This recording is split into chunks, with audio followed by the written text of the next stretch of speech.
Deadweight? The word hit her like a bullet. 32 elite warriors laughed as she stood alone in formation. No medals, no patches, no history. Then General Richard Drake grabbed her wrist. His fingers found the tattoo hidden beneath her sleeve. A crescent moon pierced by 3 arrows. The color drained from his face. "Where did you get this?" His voice cracked like shattered glass. She didn't flinch, didn't blink. "You know where." That mark was supposed to have died with 36 children 15 years ago. Elena Vance was the only one who crawled out of the grave. Fort Bragg, North Carolina. October 2024. The morning formation began at 0500 hours. 32 elite operators stood in perfect lines, their breath-forming clouds in the cold October air at Fort Bragg.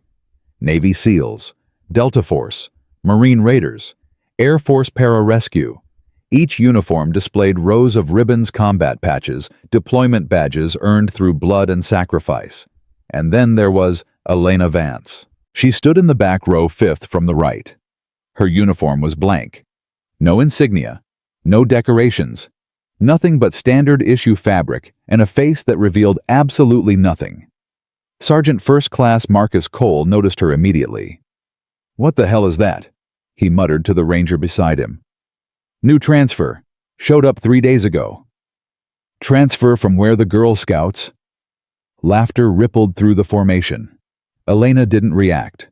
Her hazel eyes remained fixed forward, cataloging every voice, every face, every name. Master Sergeant Frank Patterson, the senior instructor, walked the line with a clipboard. He stopped in front of Elena. "Specialist Vance." "Present, Master Sergeant." "Your file says you're 20 years old." "Correct, Master Sergeant."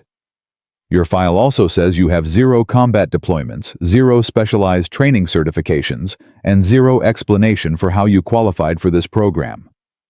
Elena's expression didn't change. "I qualified, Master Sergeant." Patterson leaned closer. "This is the Joint Special Operations Assessment Program, the most demanding training in the United States military. Half of these operators won't make it through. Men with 10 years of combat experience wash out in the first week." "I understand, Master Sergeant." "Do you? Because right now, you look like someone's administrative error." Cole's voice carried from the front row. "Deadweight, Master Sergeant. That's what we're calling her. Deadweight Vance." More laughter. Patterson didn't stop it. "Dismissed to your training blocks," he announced. "Specialist Vance, you're assigned to Team 3. Try not to get anyone killed." The formation broke. Elena remained motionless for 3 seconds, watching Cole's team gather their gear. Then she moved silent as a shadow toward her assigned block. Corporal Jamie Reyes fell into step beside her. 24 years old. Marine Raider. 2 deployments to Syria. The only other woman in the program. "Don't let them get to you," Reyes said quietly. "They don't. Cole's been running his mouth since you arrived. He's threatened by you." Elena glanced at her. "Threatened by what? I haven't done anything." "Exactly. You haven't reacted. You haven't complained. You haven't tried to prove yourself. It's making them nervous." "Good." Reyes studied her for a moment. "Who are you, Vance? Really?" Elena's eyes met hers. Cold. Calculating. Ancient in a face too young to hold such weight. "Nobody important." She walked away before Reyes could respond. The mess hall was loud with testosterone and competition. Elena sat alone at a corner table, eating methodically, watching everything. Cole's team occupied the center tables, their voices carrying across the room. "I'm telling you, someone pulled strings," Cole was saying. "There's no way a 20-year-old with a blank jacket gets into this program legitimately." "Maybe she's someone's daughter," another ranger suggested. "General's kid trying to pad her resume." "Or someone's mistress." The table erupted in laughter. Cole stood up. "I'm going to find out." He crossed the mess hall, his boots heavy on the concrete floor. The room grew quiet. Everyone watched. Cole stopped at Elena's table, looming over her. "Hey, Deadweight." Elena continued eating. "I'm talking to you." She set down her fork, looked up. Her face was perfectly neutral. "Can I help you, Sergeant?" "Yeah. You can explain how you got here." "I qualified for the program." "Bullshit. I've seen your file. It's practically empty. No training records before you turned 18. No family history. No origin story. It's like you didn't exist until 2 years ago." Elena's eyes flickered. Something moved behind them. Something dark and dangerous, but it vanished so quickly Cole wasn't sure he'd seen it. "My history isn't your concern, Sergeant." "It is, when I'm stuck on a team with you. When my life might depend on someone who probably can't field strip an M4 without instructions." Elena stood slowly. She was shorter than Cole by 6 inches, lighter by 80 pounds. But something in her posture made him take a half step back. "I can field strip an M4 in 32 seconds, she said quietly. "Blindfolded. I can also field strip an AK-47 in 28 seconds, an MP5 in 35, and a Barrett M82 in under 2 minutes. I can shoot sub-MOA groups at 800 meters with iron sights. I can navigate by stars in any hemisphere. I can survive for 3 weeks in hostile territory with nothing but a knife and paracord." She stepped closer. Cole's team had stopped laughing. "And I can tell you the 7 different ways I could kill you with this fork before anyone in this room could stop me." The mess hall was silent. Elena sat back down and resumed eating. Cole's face had gone red. "You threatening me, Deadweight?" "I'm informing you, Sergeant. There's a difference." For a long moment, Cole stood there, fists clenched, jaw tight. Then he turned and walked back to his table. But Elena noticed his hands were shaking. The first training exercise began at 1400 hours. Close quarters, combat assessment. The instructors paired operators randomly recording performance metrics for the program's evaluation database. Elena was paired against Cole. "Well, well." Cole grinned, bouncing on his feet in the training circle. "Looks like I get to see if you can back up that talk." The other trainees gathered around the circle. Reyes watched from the back, her expression concerned. Master Sergeant Patterson stood at the edge with his clipboard. "Full contact, non-lethal. Match ends on submission knockout, or my call. Understood." "Understood, Master Sergeant," they said in unison. Patterson blew his whistle. Cole moved first fast, aggressive, confident.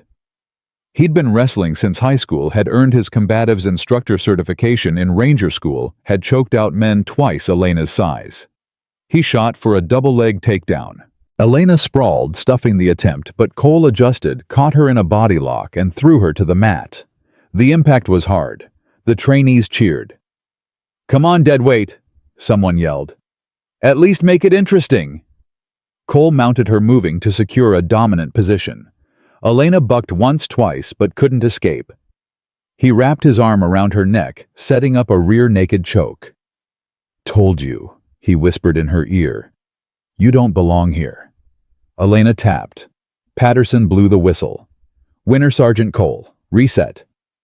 Cole stood, raising his arms to the cheering crowd. Elena rose slowly, brushing off her uniform. "Again," she said.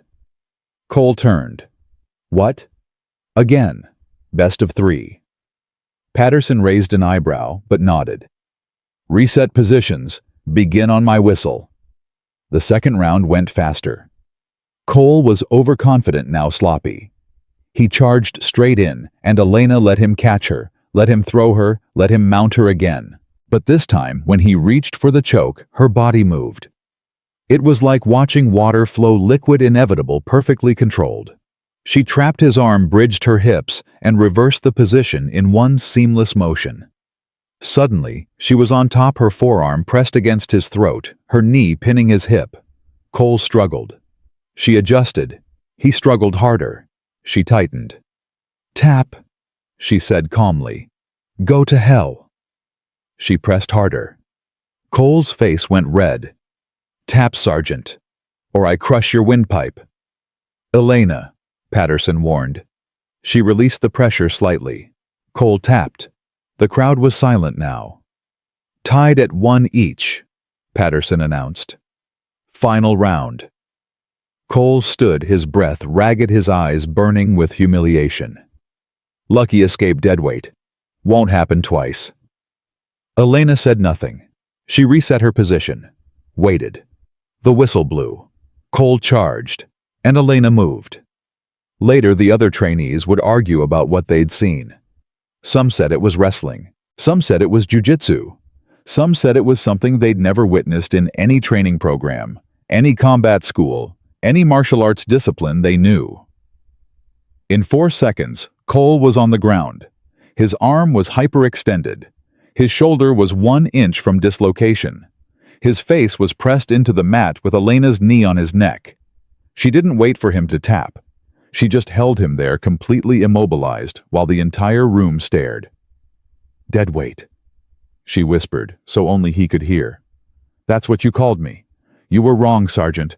I'm not Deadweight." She released him and stood. "I'm the one who survived." Patterson's voice cut through the stunned silence. "Winner Specialist Vance. Match ends." The viewing gallery overlooked the training floor. General Richard Drake had arrived 30 minutes earlier, ostensibly to observe the new assessment class. He stood at the window now, his hands clasped behind his back, his ice-blue eyes fixed on the young woman who had just dismantled one of his best rangers. "Who is she?" he asked. His aide, Captain William Nash, checked his tablet. "Specialist Elena Vance, sir, 20 years old, transferred from... it doesn't say where. Her file is unusually thin." "Show me." Nash handed over the tablet. Drake scrolled through the sparse information. Date of birth, social security number, basic training completion, nothing else. "This is all of it?" "Yes, sir. It's like her records were sealed, or deleted." Drake's jaw tightened. He'd seen files like this before. Files that were intentionally scrubbed. Files that existed only to create a paper identity for someone who wasn't supposed to exist at all. "Nash, sir. I want a full background check on Specialist Vance. Deep dive. Go beyond the official records. Sir, that would require authorization from... I'm giving you the authorization. Do it quietly, and do it fast." "Yes, sir." Nash left. Drake remained at the window, watching Elena walk off the training floor. Something about her movement. Something about her stillness. Something about the way she'd held Cole's arm, not breaking it, not showing off, just controlling him with perfect efficiency. He'd seen that before, a long time ago, in a place that didn't officially exist. His hand moved unconsciously to his chest, where a different scar, a different memory, a different nightmare lived beneath his uniform. "Impossible," he murmured. "They're all dead." But even as he said it, he didn't believe it. Night fell over Fort Bragg. Elena sat alone in the empty armory, cleaning her issued weapon with methodical precision. The other trainees were in the barracks recovering from the day's training. She preferred the solitude. The door opened. Reyes entered. "Mind if I join you?" Elena didn't look up. "It's a shared space." Reyes sat across from her, pulling out her own weapon for cleaning. For several minutes they worked in silence. "Where'd you learn to fight like that?" Reyes finally asked. "A round." "That wasn't a round. That was professional. That was trained. Years of training." Elena's hands never stopped moving. "Why do you care?" "Because I've been in this program for a week, and I've seen a lot of skilled operators. Rangers with 6 deployments. SEALs with confirmed kills in double digits. Delta boys who've done things that'll never make it into any history book." She leaned forward. "And none of them move like you." Elena finally looked up. Her eyes met Reyes's, and for a moment the mask slipped. Reyes glimpsed something beneath the cold exterior. Pain, rage, and something else. Fear. You want to know where I learned to fight? Elena's voice was barely above a whisper. I learned by fighting for my life. Every day. From the time I was old enough to hold a weapon until the day I escaped. Escaped from what? Elena's jaw tightened. She returned to cleaning her weapon. A nightmare, Corporal. A nightmare that was supposed to stay buried. Before Reyes could respond, the armory door banged open. Captain Nash stood in the doorway, 2 military police officers behind him. Specialist Vance. Elena didn't stand. Captain, General Drake requests your presence in his office, immediately. Reyes frowned. It's 2200 hours, sir. Can this wait until morning? No, Corporal, it cannot. Nash's eyes were cold. Specialist Vance, now. Elena set down her weapon.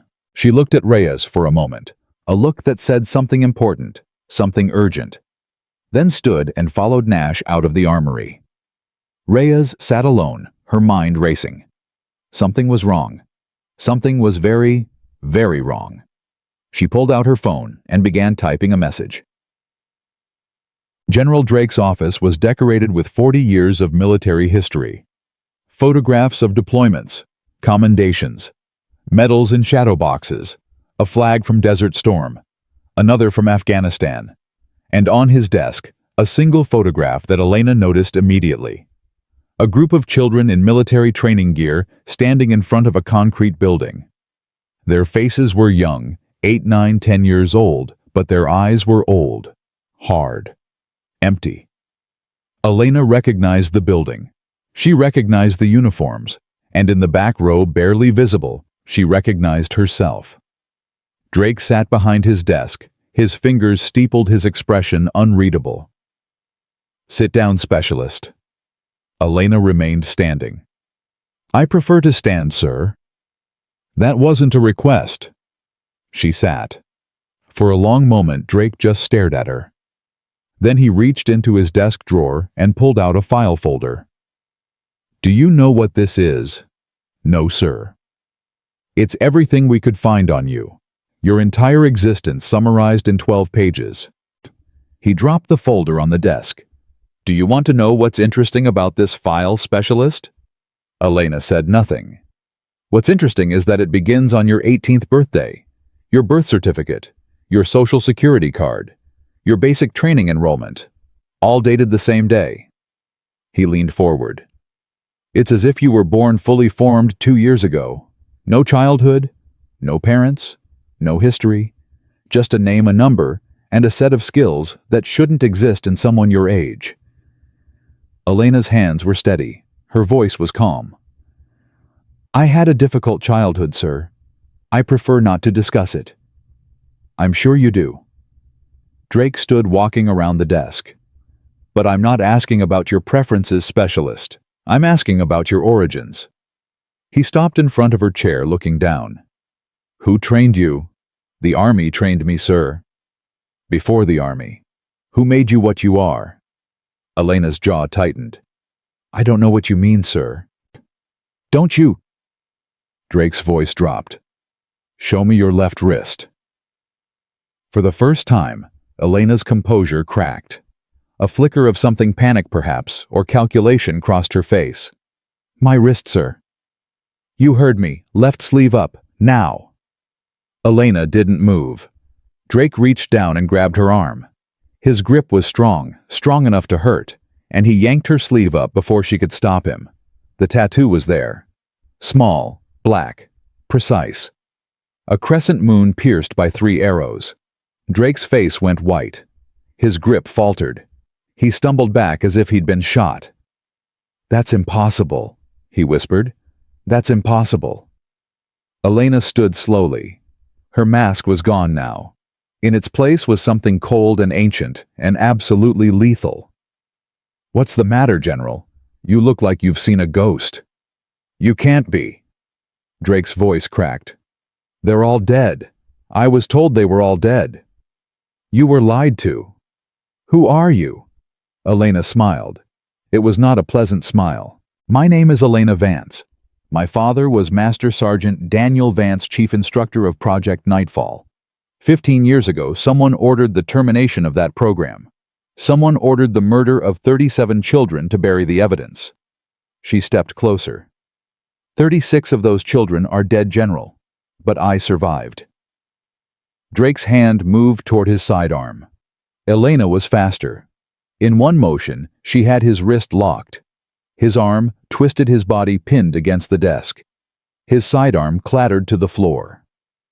"Don't," she said quietly. "You're not fast enough. You never were." "How?" Drake gasped. "How did you survive?" "My father warned me. The night before the termination order, he came to my quarters. He told me to run. He told me to hide. He told me to survive until I was strong enough to come back." Her grip tightened. "He died 12 hours later, killed by the same people who murdered the children he'd sworn to protect." "I didn't." Drake was struggling to breathe. "I didn't order the termination. I tried to stop it. I leaked the order so some of you could escape." "Liar." "It's the truth. The order came from above me, from the commission. 12 men who operate outside any oversight. I was just a colonel then. I had no power to—" "You had power to save us. You chose not to use it." "I tried. I saved who I could." Elena released him. Drake collapsed against his desk, gasping. "If you tried to save us," Elena said, "then prove it. Tell me who gave the termination order. Tell me who runs the commission." Drake was silent. "Tell me, General." "I can't. Can't or won't. Both." Drake's voice was barely a whisper. "If I tell you, they'll kill me. They'll kill my family. They'll kill everyone I've ever loved." "And if you don't tell me," Elena said, "I'll kill you myself." Slowly. The way they killed the children in Facility Echo. Drake's eyes went wide. "You know about Echo." "I know about everything, General. 15 years is a long time to prepare, a long time to investigate, a long time to build a list of names." She leaned closer. "Your name was on that list, right until 5 minutes ago, but I'm willing to give you a chance to remove it."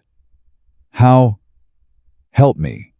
Help me find the people responsible. Help me destroy the commission from the inside." Drake shook his head. "You don't understand what you're asking. The commission isn't a group you can fight. It's not a conspiracy you can expose. It's a system embedded in every level of military and intelligence leadership. If you try to bring it down, they'll erase you. They'll erase everyone connected to you. They'll—" His desk phone rang. They both froze. Drake looked at the phone. Elena looked at Drake. "Answer it," she said. His hand trembled as he lifted the receiver. "Yes." A pause. "Yes, sir. She's here." Another pause. Longer this time. Drake's face grew paler with each second. "Understood, sir. I'll handle it." He hung up. "Who was that?" Elena demanded. Drake didn't answer. He just looked at her with an expression she'd never seen on a 4-star general's face. Terror. "Run," he whispered. "What?" "Run. Now. They know you're here. They've been monitoring my office. They heard everything." As if on cue, Elena heard the distant thud of helicopter rotors approaching. "Who's coming, General?" "The cleanup team. The same ones who terminated Nightfall." Drake grabbed her arm. "There's a service tunnel beneath this building. Maintenance access. It leads to the motor pool. Take a vehicle. Get off base. And whatever you do, don't trust anyone." "Why are you helping me?" Drake's eyes were wet. "Because I failed your father. I failed all of you. And if you're really alive, if you're really the last one, then maybe I can finally make it right." The helicopters were closer now. Elena could hear boots in the hallway. "The tunnel," Drake said. "Go." Elena went.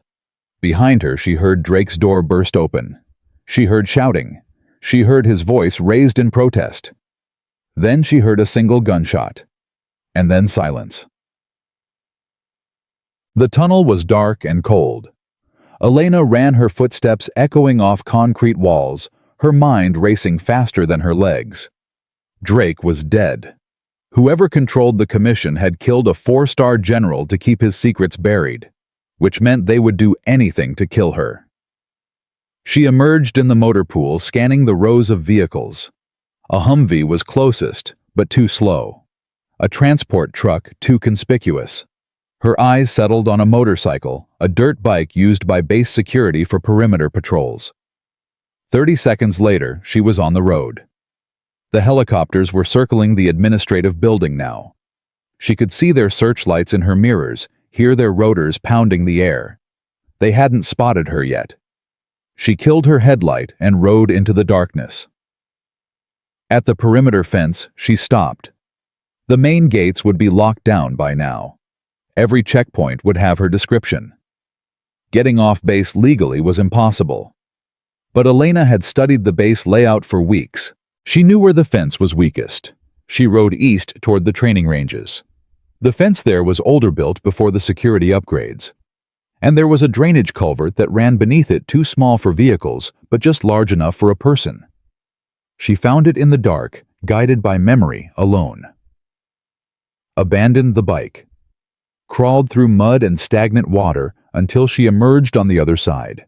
Free. For now. She walked through the forest, her clothes soaked, her body cold, her mind already planning the next move. Drake had said the commission was embedded in every level of leadership. He'd said they were untouchable. But everyone had a weakness. Everyone had a vulnerability. And Elena was going to find theirs. 3 hours later, she reached Fayetteville. A convenience store, a payphone, a number she'd memorized 6 years ago. She dialed. 3 rings. A click. "Identify," said a voice. "Nightfall survivor. Asset 23. Code phrase Broken Moon." A long pause. "That code phrase was decommissioned 15 years ago." "I know, but I'm still alive." Another pause. "Location." "Fayetteville. I need extraction." "Negative. All Nightfall assets were terminated. This line is being traced." "Then trace it fast, because the commission just killed General Drake, and I have information they'll burn this entire city to bury." Silence. Then, 20 minutes, corner of Hay Street and Gillespie, gray sedan, come alone. The line went dead. Elena hung up the phone. She walked into the convenience store, bought a bottle of water, and waited. 20 minutes. She'd been waiting 15 years. She could wait 20 more minutes. The sedan arrived exactly on time. Elena approached cautiously, her hand on the weapon she'd taken from Drake's floor. The rear window rolled down, and she found herself looking at a face she'd never expected to see again. Jamie Reyes. "Get in," Reyes said. "You, get in, now, before they lock down the whole city." Elena got in. The sedan pulled away, merging into traffic. Reyes was in the back seat with her. The driver was a man she didn't recognize, older, hard-faced, with the bearing of someone who'd spent decades in shadows. "I told you I knew about Nightfall," Reyes said. "I told you my brother was a handler." "You said he was murdered." "He was. By the commission. When he tried to help the children escape." Reyes's jaw tightened. He was 22 years old. He believed in the mission until he saw what they were really doing to those kids. And when he tried to stop it, they put a bullet in his head and called it a training accident. Elena studied her. "You've been investigating them." "For 8 years. Ever since I was old enough to understand what really happened to Marcus." Reyes leaned forward. "I joined the Marines because I thought I could find answers from inside. I got into this program because I heard rumors that the commission was using it as a recruiting ground. And me. You were a ghost story, a legend, the Nightfall survivor who disappeared." Reyes smiled grimly. "I didn't believe you existed until I saw that tattoo." The driver spoke for the first time. "Introductions later. Right now we need to get you out of the state. The commission is activating every asset they have.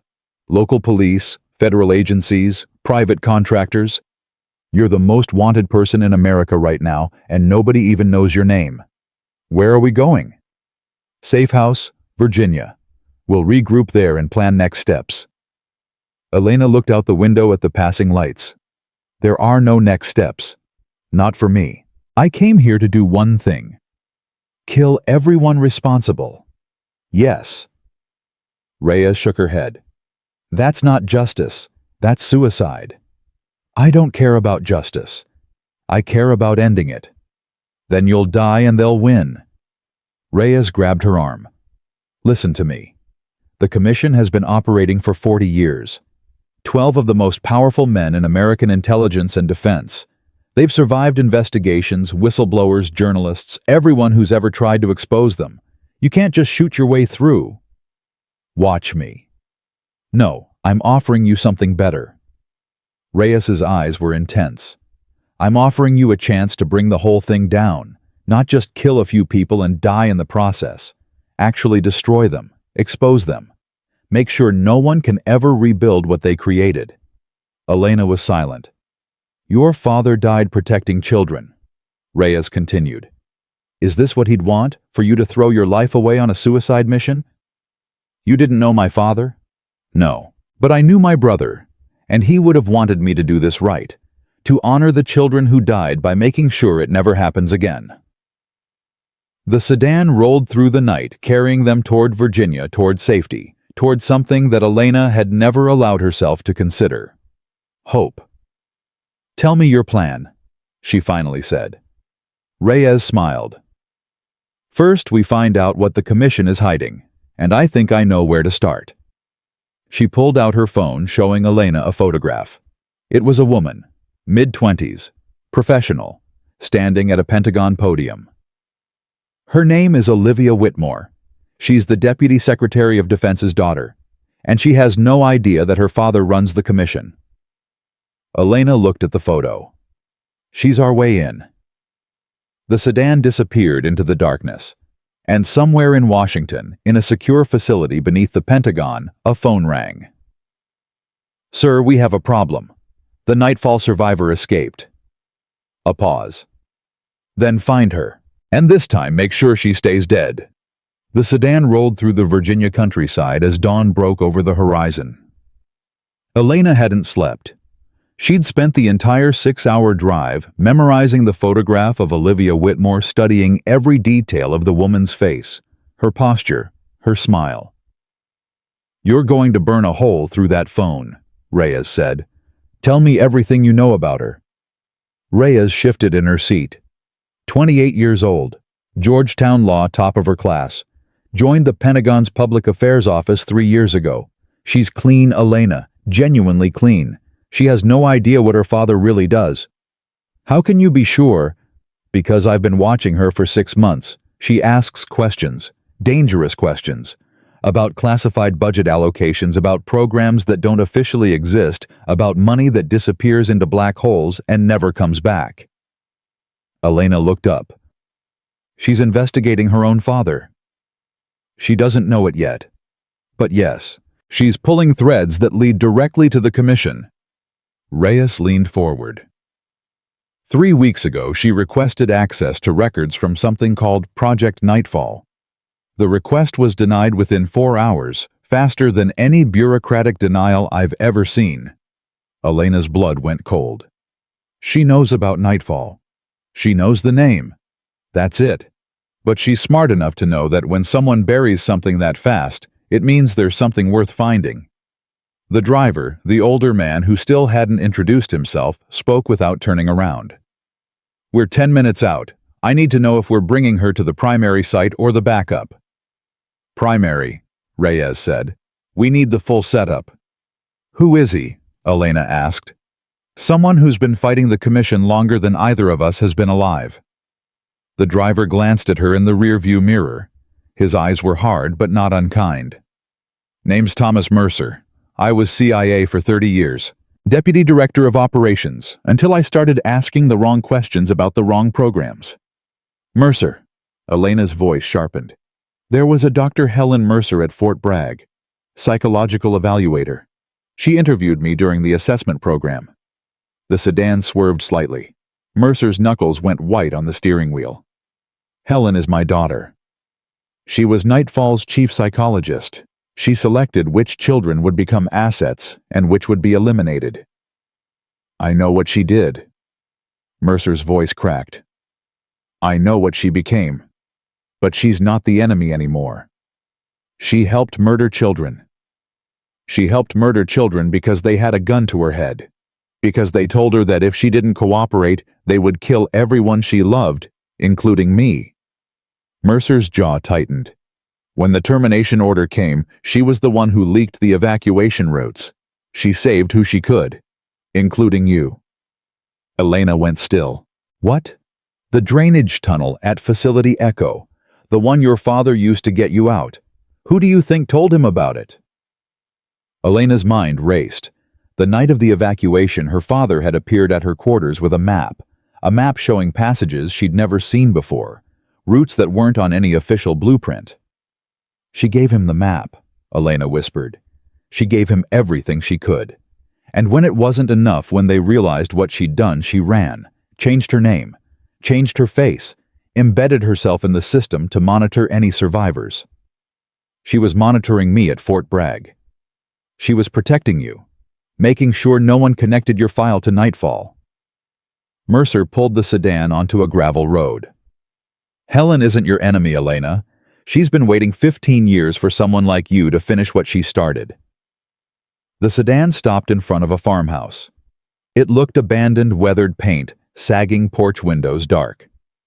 This is the safe house, Elena asked. This is what it looks like from the outside. Reyes opened her door. Come on, we have a lot of work to do.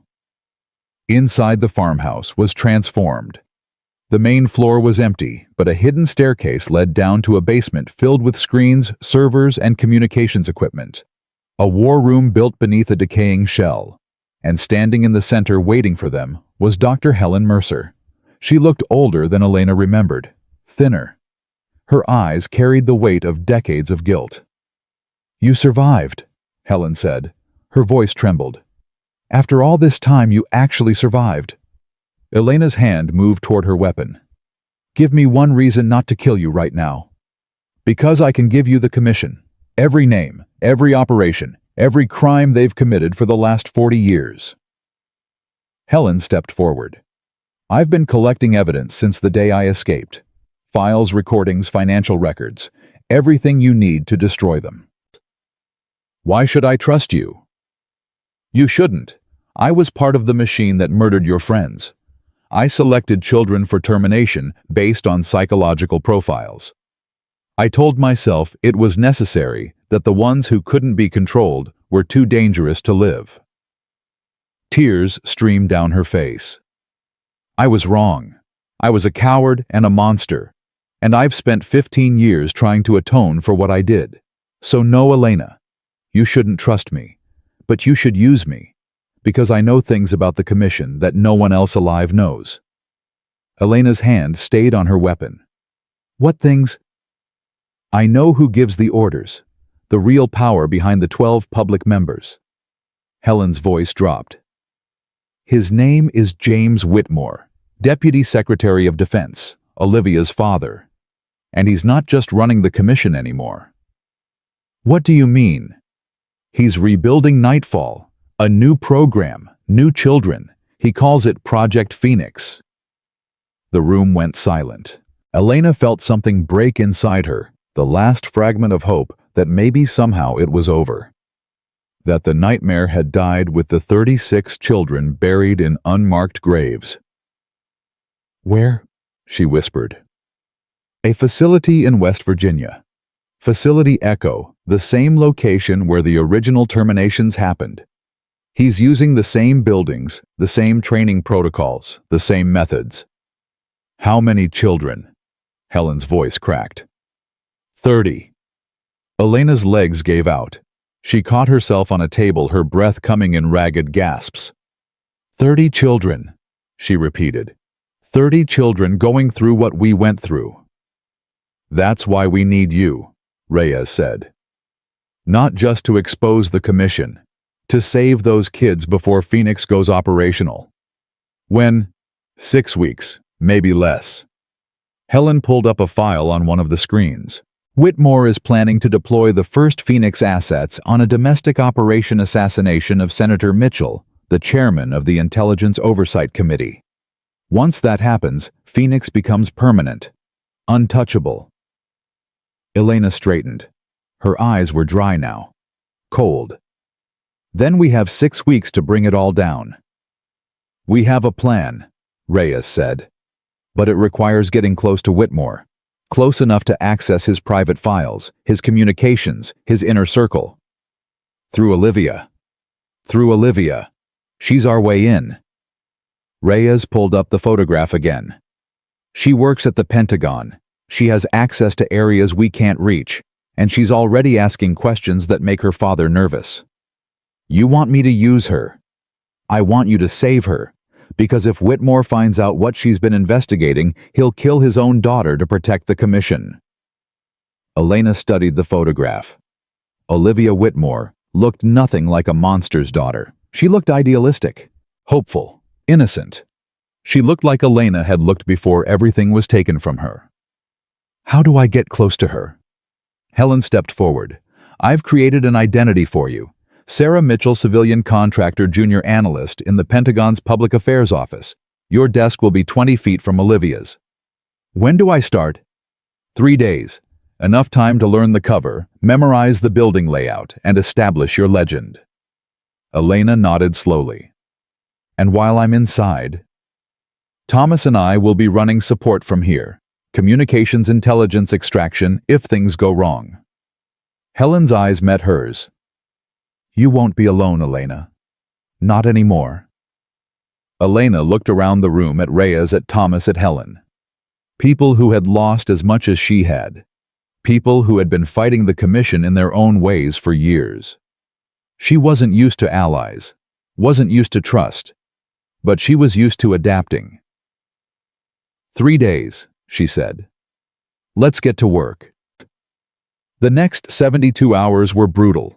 Elena memorized floor plans, security protocols, personnel files. She learned Sarah Mitchell's history, where she went to school, where she lived, what she liked to eat for lunch. She practiced the cover until it felt like a second skin.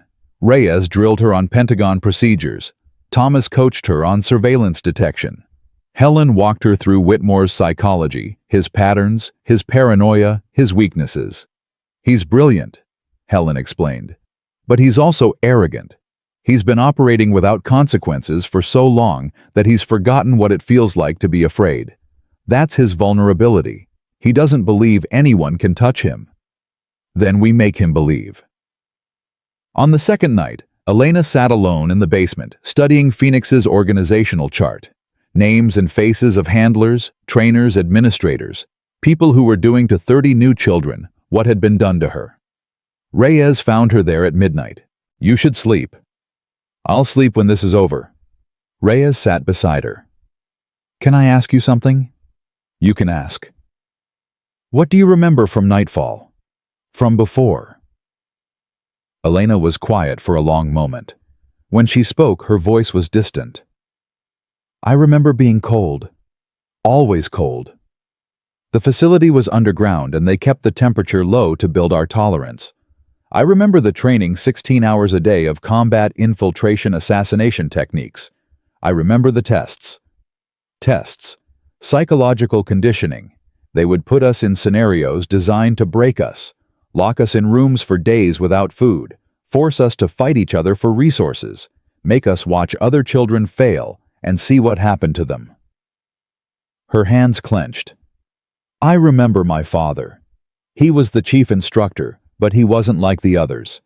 He protected us when he could, taught us things they didn't want us to know, how to think for ourselves, how to question orders, how to survive. He sounds like a good man. He was the only good thing in that place, and they killed him for it. Reyes reached out and touched her arm. We're going to make this right, Elena. I promise. Elena looked at her. Don't make promises you can't keep. I don't.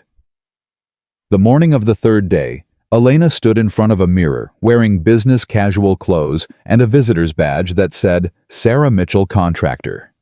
She looked like a different person. Softer, younger, harmless, the perfect disguise. Remember, Thomas said through her earpiece, Olivia usually takes lunch at 12:30, the cafeteria on the third floor. Make contact there, but keep it natural. Don't push too hard. Understood. And Elena. Thomas's voice softened. Be careful. Whitmore has eyes everywhere in that building. Elena walked out of the safe house and into the morning light. The Pentagon was waiting. Getting through security was easier than Elena expected. Sarah Mitchell's credentials were impeccable. Helen's work was flawless. The guards barely glanced at her as she passed through the checkpoints. Inside the building was a maze of corridors and offices, thousands of people moving with purpose. Elena navigated toward the public affairs wing, her eyes cataloging everything: camera positions, guard rotations, emergency exits. Her desk was exactly where Helen had promised. 20 feet from Olivia Whitmore's office. Elena sat down, logged into her computer with her cover credentials, and began the performance. She was Sarah Mitchell now, a junior analyst who asked questions but not too many, who smiled but not too often, who did her job competently but never drew attention. At 12:27, Olivia left her office. Elena waited 30 seconds, then followed. The cafeteria was crowded. Elena got her food, a salad keeping with Sarah's documented preferences, and scanned the room for Olivia. There, corner table, alone, reading something on her tablet with a frown. Elena approached. Is this seat taken? Olivia looked up.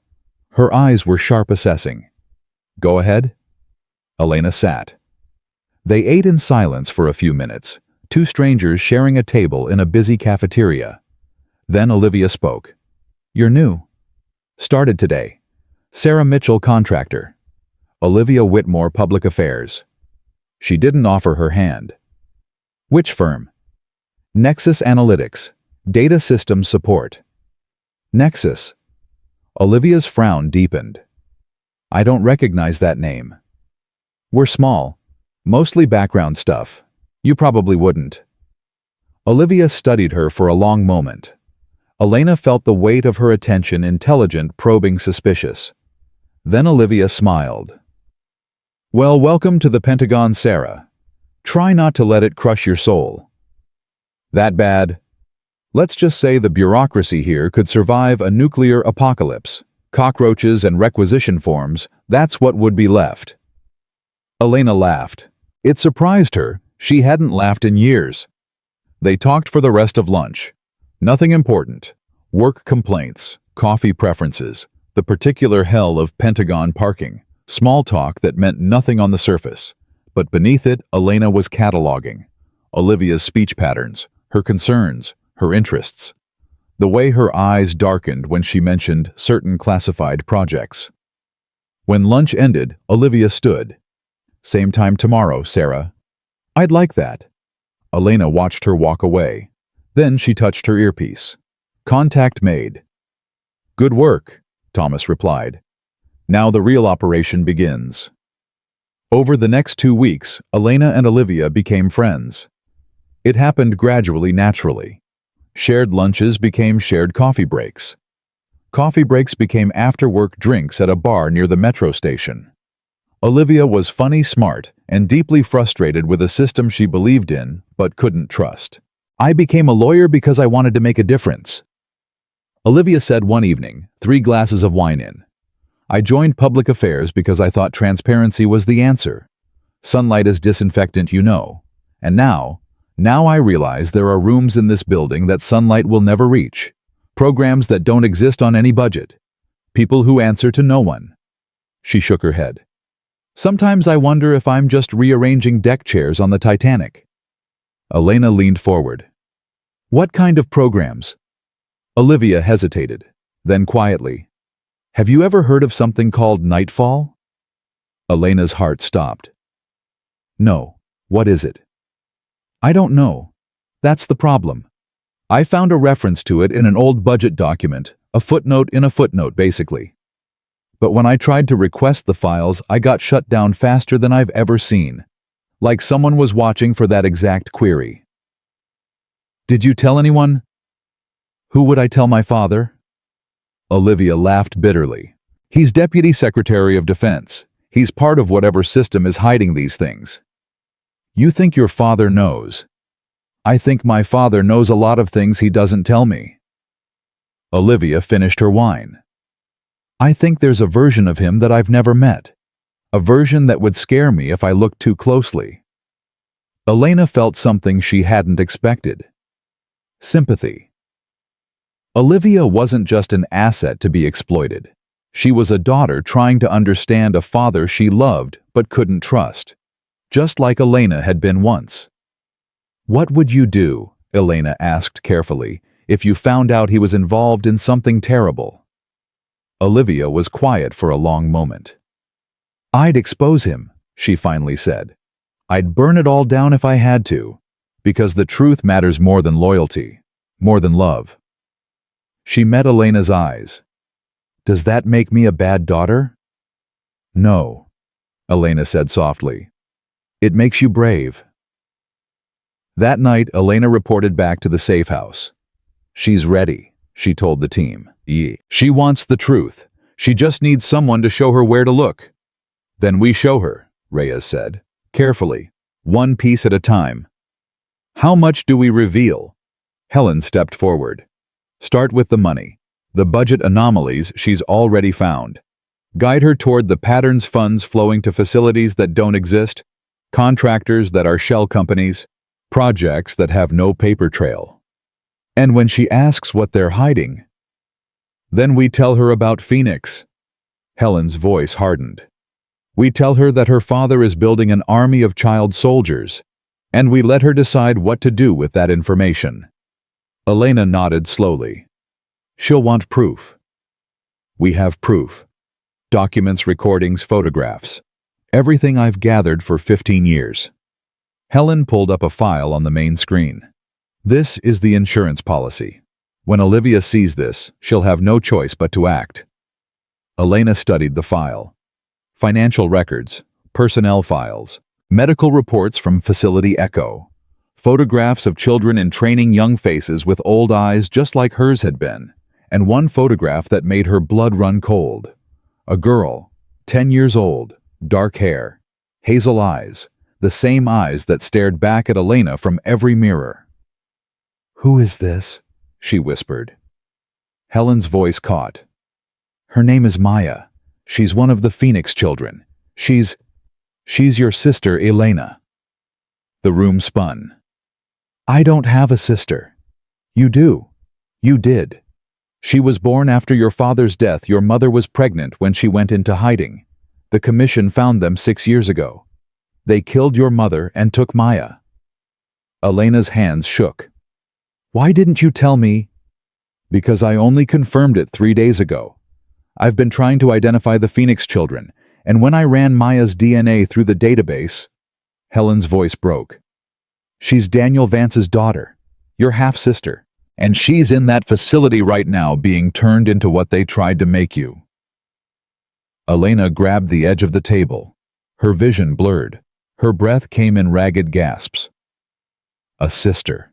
She had a sister.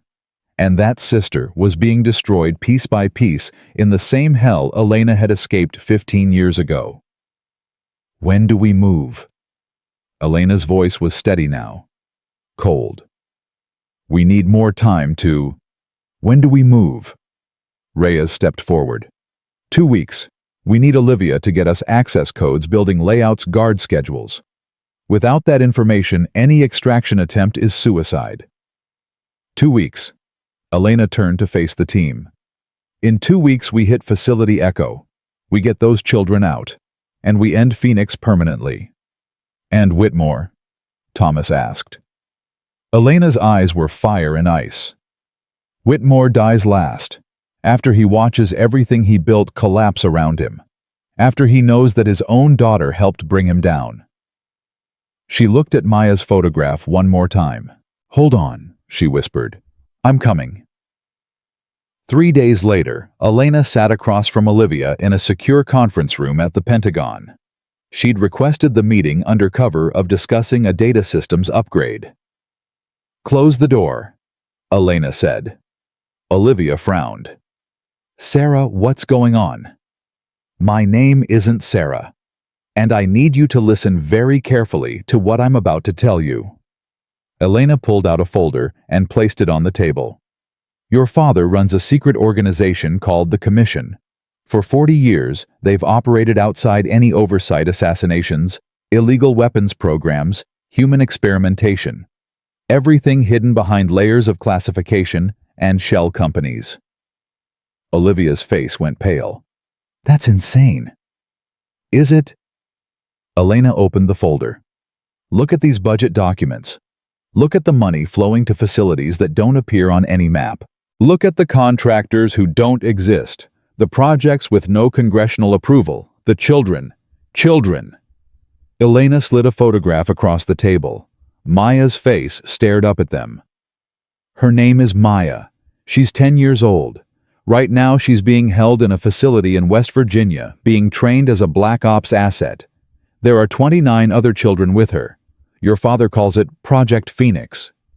Olivia's hands trembled as she picked up the photograph.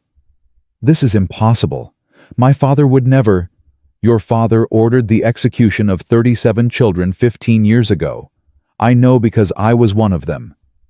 Elena pulled up her sleeve, revealing the tattoo. "This mark was given to every child in the original program. 36 of them are dead. I survived." Olivia stared at the tattoo, then at Elena, then at the folder full of evidence. "Why are you telling me this?" "Because I need your help to stop him. I need access codes, schedules, building layouts for Facility Echo, and I need you to make a choice." "What choice?" Elena leaned forward. "Whether you're going to help me save those children, or whether you're going to protect your father and let them die." Olivia was silent for a long, agonizing moment. Then she picked up the folder and began to read. Olivia read for 27 minutes without speaking. Elena watched her face transform disbelief, becoming confusion, confusion, becoming horror, horror, becoming something harder. Something that looked like Elena's own reflection. When Olivia finally looked up, her eyes were wet, but her voice was steady. "How long have you known?" "About Phoenix 3 weeks. About your father's involvement 15 years. 15 years. Olivia laughed a broken sound. "I was 13 when this started. I was learning to drive while my father was ordering children executed." "I'm sorry." "Don't be. You're not the one who should apologize." Olivia closed the folder. "What do you need from me?" "Access codes to Facility Echo, guard rotation schedules, building layouts, anything that can help us get those children out." "And my father?" Elena hesitated. "That depends on you." "No, it doesn't." Olivia's jaw tightened. "He made his choices. Now I'm making mine." She pulled out her phone and began typing. "What are you doing?" "Getting you what you need. My father keeps his most sensitive files on a private server at our family home in Georgetown. I have access. Olivia, if he finds out. Then he finds out." She looked up. "Those children in that photograph. How old is the youngest?" 8. Olivia's hand trembled, but she kept typing. 8 years old, being trained to kill, being turned into weapons. Her voice cracked. "I have a niece who's 8. She still believes in Santa Claus." "This is dangerous. Your father has resources." "My father is a monster." Olivia's eyes blazed. "I've spent my entire life defending him, making excuses, telling myself that whatever he did for the country. But this is unforgivable." She finished typing and handed Elena her phone. "Server access codes, updated as of this morning. The files you need are in a folder called Prometheus. He thinks he's clever with mythology." Elena stared at the screen. "You're sure about this?" "I'm sure about one thing. Those children deserve a chance to grow up, to have lives, to be something other than what my father wants to make them." Olivia stood. Get them out, Elena. Whatever it takes. She walked to the door, then stopped. And when you're done, when you've saved those kids and exposed everything. She turned back. Make him pay. She left without waiting for a response. Elena sat alone in the conference room, holding the phone that contained everything she needed to bring down the commission. Her hands were shaking, not from fear, from something she hadn't felt in 15 years. Hope. That night the team gathered in the safe house basement. Thomas had the building layouts spread across the main table. Reyes was checking weapons. Helen was running final analysis on the server files Olivia had provided. It's all here, Helen said, her voice tight with emotion. Guard schedules, security protocols, emergency procedures. Even the children's locations, they're housed in the East Wing Sector 7. How many guards? Elena asked. 42 on active rotation, armed, plus another 15 administrative staff who aren't combat trained but could raise alarms. Extraction windows. Shift change at 0300. 6-minute gap when the overnight team is arriving and the evening team is leaving. That's our best shot. Elena studied the layouts. Entry points. Thomas stepped forward. 3 options. Main gate, heavily fortified suicide. Service entrance, moderate security, but it requires keycard access we don't have. And this. He pointed to a section of the blueprint. Drainage system. Same one your father used to get you out 15 years ago. Elena's throat tightened. It's still accessible. According to these files, yes. They never sealed it, probably assumed no one alive knew it existed. That's our way in. It's a 300-meter crawl through darkness, Thomas warned. And the exit point is inside the facility's maintenance area. If there's a guard posted, there won't be. Elena's voice was certain. My father designed that route specifically because maintenance is unmanned during shift changes. The pattern hasn't changed. Reyes looked up from her weapons check. How can you be sure? Because I memorized every escape route he taught me. Every timing. Every vulnerability. Elena's eyes were distant. He knew this day might come. He prepared me for it without ever saying the words. The room was silent. Then Thomas nodded. Okay, we go in through drainage. Elena takes point, she knows the layout from memory. Reyes and I provide cover. Helen stays here running communications. What about extraction? Reyes asked. We can't walk 30 children out through a drainage tunnel. We won't have to.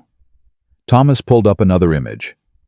Half a mile from the facility there's an old logging road. I've arranged for 3 vehicles, school buses modified for off-road terrain.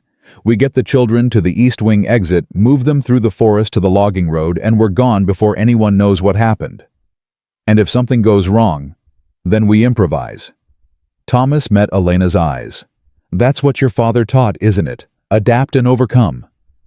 Elena nodded slowly. When do we move? 48 hours.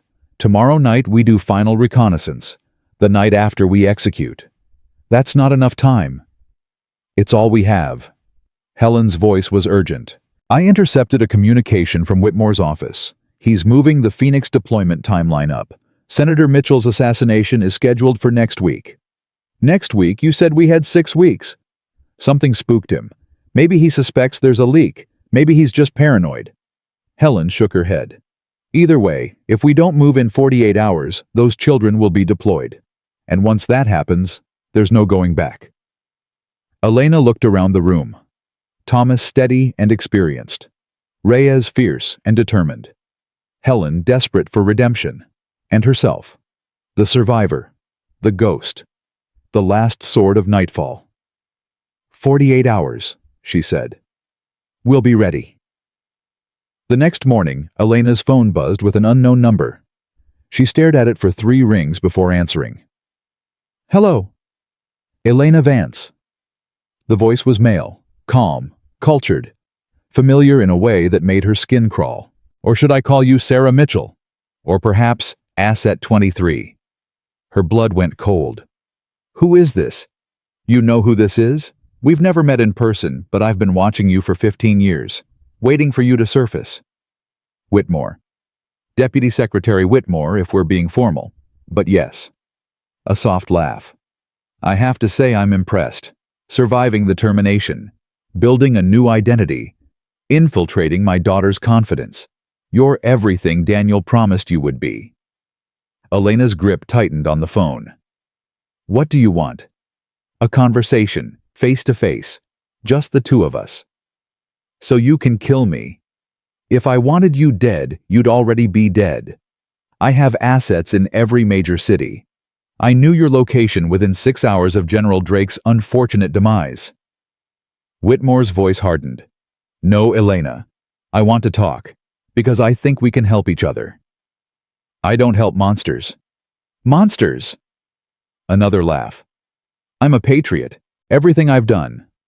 Everything has been to protect this nation from threats that civilians can't imagine. The programs you call monstrous have saved millions of lives. By murdering children.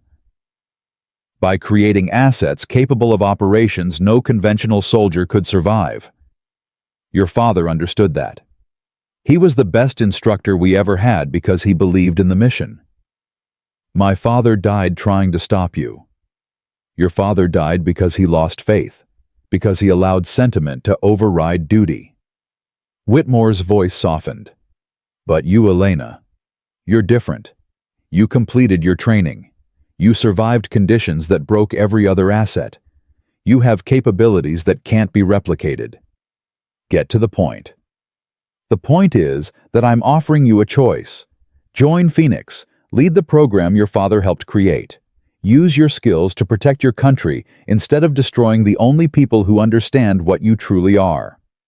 Elena laughed. It was a cold, empty sound. You think I'd work for you after everything you've done? I think you're a survivor, and survivors understand pragmatism. Whitmore's tone shifted. But perhaps you need motivation. Let me tell you something about the girl in Sector 7, the one named Maya. Elena's heart stopped. She's remarkable, Elena. Top of her cohort in every metric. Combat skills, psychological resilience, tactical thinking. She reminds me of you, actually. The same fire, the same potential. Don't you dare. She doesn't know about you, of course. Doesn't know she has a sister. But I could arrange a meeting.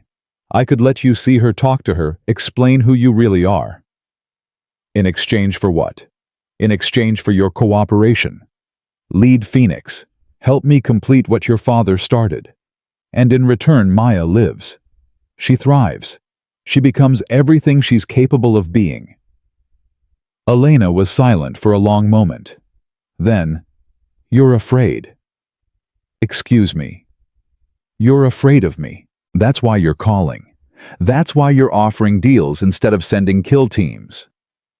Elena's voice was steady now. You know what I'm capable of. You know what happens when I get inside that facility. And you're trying to stop it the only way you think will work, by dangling my sister in front of me like bait. Whitmore's composure cracked slightly. I'm offering you a future, Elena. A purpose. I already have a purpose. Elena's eyes were ice. 2 nights from now, I'm going to walk into Facility Echo. I'm going to get every single child out of that hellhole. And then, I'm going to watch everything you built burn to the ground. If you attack that facility, Maya dies first. That's a promise. No, it's not. Elena smiled grimly. Because you won't be there to give that order. You'll be too busy dealing with your daughter. Silence. What does Olivia have to do with this? Ask her yourself. She's at your Georgetown house right now, downloading everything from your Prometheus server. Every file, every operation, every crime you've committed for 40 years. You're lying. Check your security feeds, Deputy Secretary. Your perfect daughter just became your worst nightmare. Elena hung up. Then she turned to the team, who had heard every word. Timetables moved up. We go tonight. The drive to West Virginia took 4 hours. Elena sat in the passenger seat, checking her weapons, reviewing the building layouts one final time. Reyes drove, Thomas rode in the back with the additional equipment, night vision gear, breaching charges, medical supplies for the children. Olivia's confirmed. Helen's voice crackled through the earpiece. She got everything off the server before Whitmore's security team arrived. She's in FBI protective custody, now cooperating fully. Where's Whitmore? Unknown. He left his office 90 minutes ago and hasn't surfaced. His private plane filed a flight plan for West Virginia. Elena's jaw tightened. He's heading for the facility. That's my assumption. You'll have company. Good. I wanted to look him in the eye. They reached the staging area at midnight, an abandoned ranger station 3 miles from Facility Echo. The school buses were already there, engines cold, drivers waiting. Elena gathered the team. We stick to the plan. In through drainage, secure Sector 7, extract the children through the East Wing exit. Anyone who gets in our way goes down. And Whitmore? Reyes asked. Whitmore is mine. They moved through the forest like shadows, their night vision painting the world in shades of green. Elena led her feet, finding paths she'd memorized 15 years ago, paths her father had walked with her in the darkness, teaching her how to move without sound, how to become invisible. The drainage entrance was exactly where she remembered, a rusted grate hidden beneath overgrown brush, barely large enough for an adult to squeeze through. Elena knelt and tested the metal. Old, corroded, but still solid. We're at entry point, she whispered into her earpiece. Copy. Security feeds show normal activity. Shift change in 47 minutes. Moving in. Elena went first. The tunnel was darker than memory, tighter than she expected. Water dripped from somewhere above, and the smell of rust and decay filled her nostrils. But her body remembered, knew exactly when to turn, when to duck, when to crawl. Behind her, she heard Reyes breathing steadily. Thomas brought up the rear, his larger frame scraping against the tunnel walls. 300 meters of darkness. Then light. The maintenance area was empty, just as Elena had predicted. She emerged, first weapon raised, scanning for threats. Clear. She signaled the others forward. We're inside, she reported. Moving to Sector 7. Copy. No alarms triggered. You have 41 minutes until shift change. They moved through the facility's lower levels, avoiding the main corridors where guards patrolled. Elena navigated from memory and instinct, her body remembering turns her conscious mind had forgotten. 20 minutes later, they reached Sector 7. The door was reinforced steel with an electronic lock. Elena pulled out the access codes Olivia had provided and entered them carefully. Red light. Codes don't work, she hissed. They've been changed. Can we breach? Reyes asked. Not without triggering every alarm in the building. Thomas stepped forward. Let me try something. He pulled out a small device, a portable code breaker he'd acquired during his CIA years. Connected it to the lock panel. Waited. 10 seconds. 20. 30. Come on, Elena breathed. Green light. The door slid open. Inside, 30 children slept in rows of narrow beds. Their quarters were sparse concrete walls, fluorescent lights, military-issue blankets. No decorations, no personal effects, no evidence that these were children at all. Elena's heart shattered. This was her childhood. These were her memories. The cold, the emptiness, the systematic erasure of everything that made a person human. Jesus, Reyes whispered. They're so young. Start waking them, Elena ordered. Quietly. Don't frighten them. They moved through the rows, gently rousing the children. Most woke instantly, their training overriding natural grogginess. They sat up alert, silent, waiting for instructions. Elena found Maya in the third row. She was smaller than the photograph suggested, thin with dark hair that fell across her face. When Elena touched her shoulder, her eyes snapped open, hazel eyes identical to Elena's own. Who are you? Maya's voice was controlled. No fear, just assessment. I'm here to get you out. That's not an answer. Elena smiled despite herself. No, it's not. My name is Elena. I'm your sister. Maya's composure cracked slightly. I don't have a sister. You do. You have me. Elena extended her hand. And I'm going to keep you safe. I promise. For a long moment, Maya studied her face. Then she took Elena's hand and stood. I believe you. All children accounted for, Reyes reported. 30 total. We need to move. Elena led the group toward the East Wing exit, Maya's hand still clasped in hers. The children moved in perfect formation, silent, disciplined, obedient. The sight made Elena's stomach turn. They reached the exit corridor. One more door, and they'd be in the forest. 300 meters to the logging road. Freedom. Elena keyed in the access code. The door opened, and James Whitmore stood on the other side, flanked by 12 armed guards. Elena Vance. Whitmore smiled. I was wondering when you'd arrive. Elena pushed Maya behind her. Get the children back, now. That won't be necessary.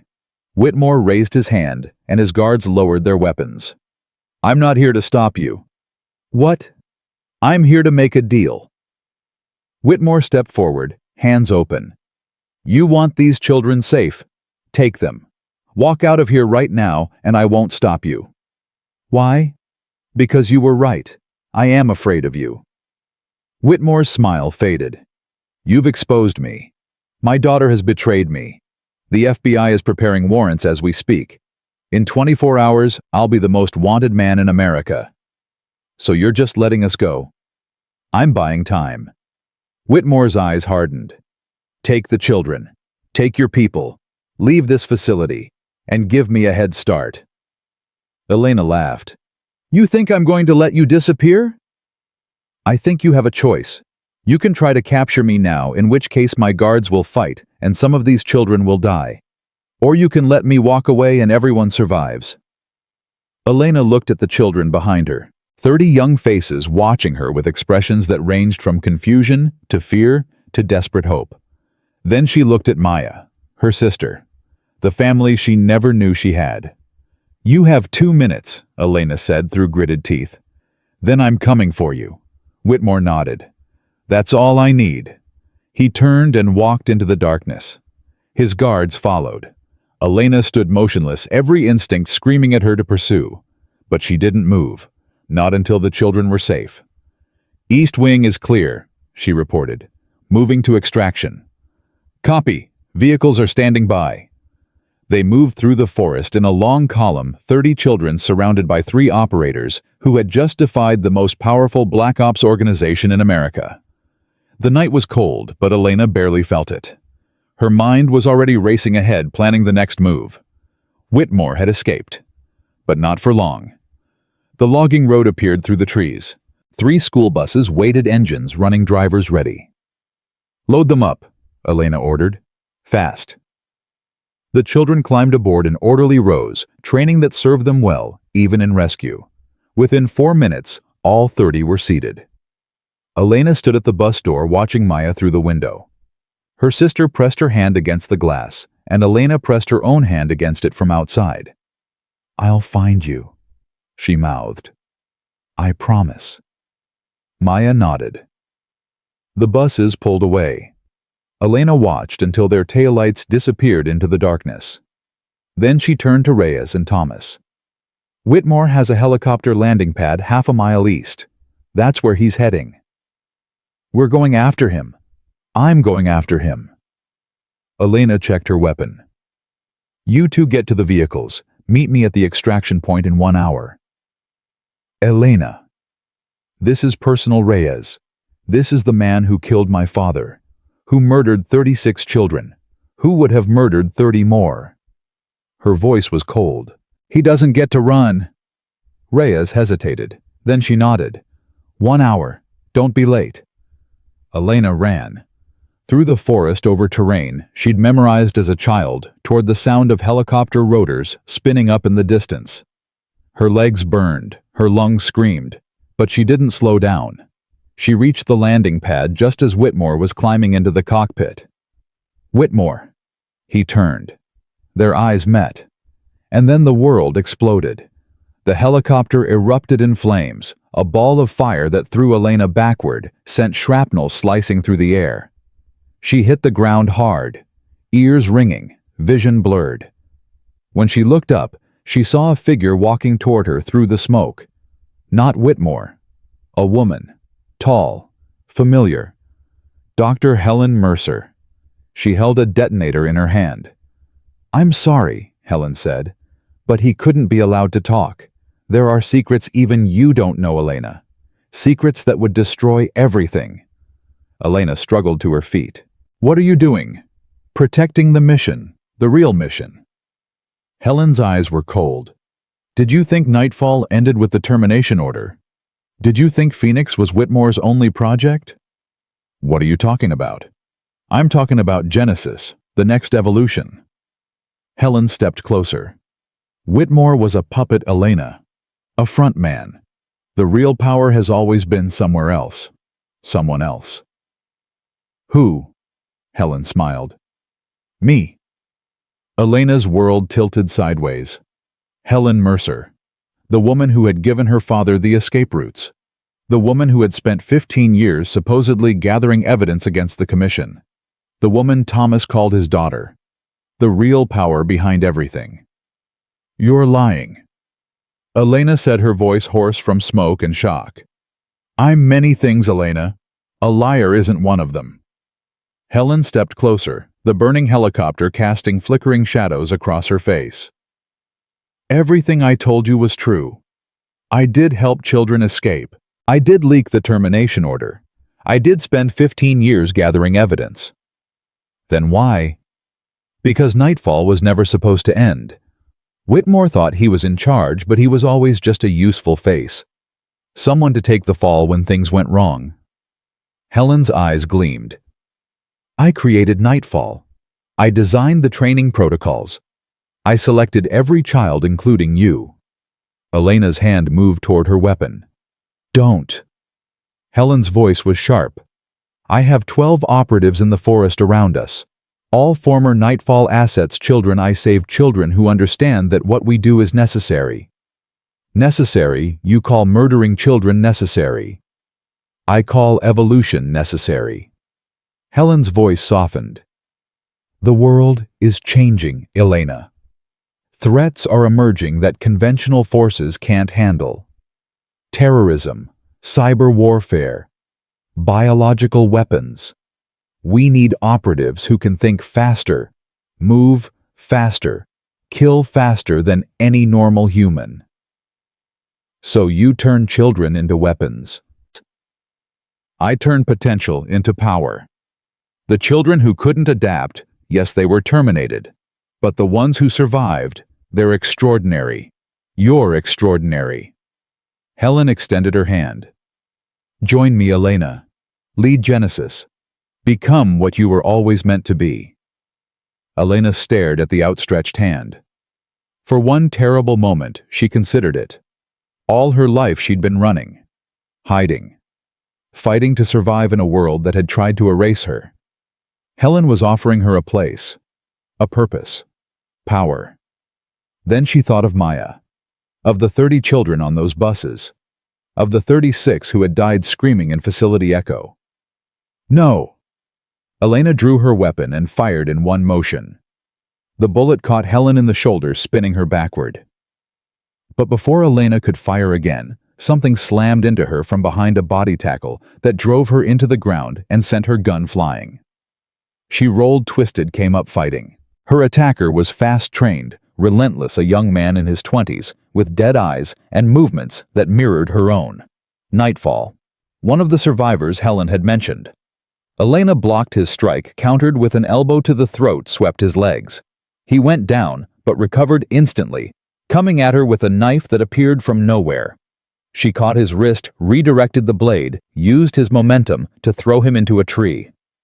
He hit hard and didn't get up. 3 more emerged from the forest. Elena fought. It was like fighting shadows of herself, opponents who knew every technique she knew, who anticipated every move before she made it. She took hits, gave hits, tasted blood in her mouth. One attacker fell with a broken neck.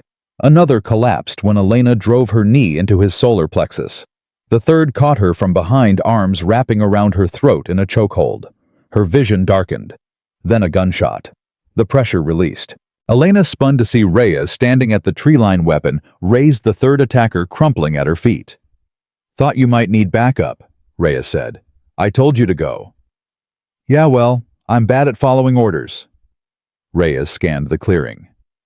"Where's Whitmore?" Elena pointed at the burning helicopter. "Dead.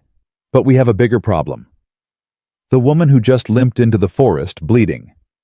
Helen Mercer. She's been running everything. Nightfall Phoenix, something called Genesis. Whitmore was just a front." Reyes's face went pale. "Helen Thomas's daughter. She played all of us." Elena retrieved her weapon. "We need to find her before she disappears." "What about the extraction, the children?" "Thomas is with them. They'll be safe." Elena's eyes tracked the blood trail leading into the darkness.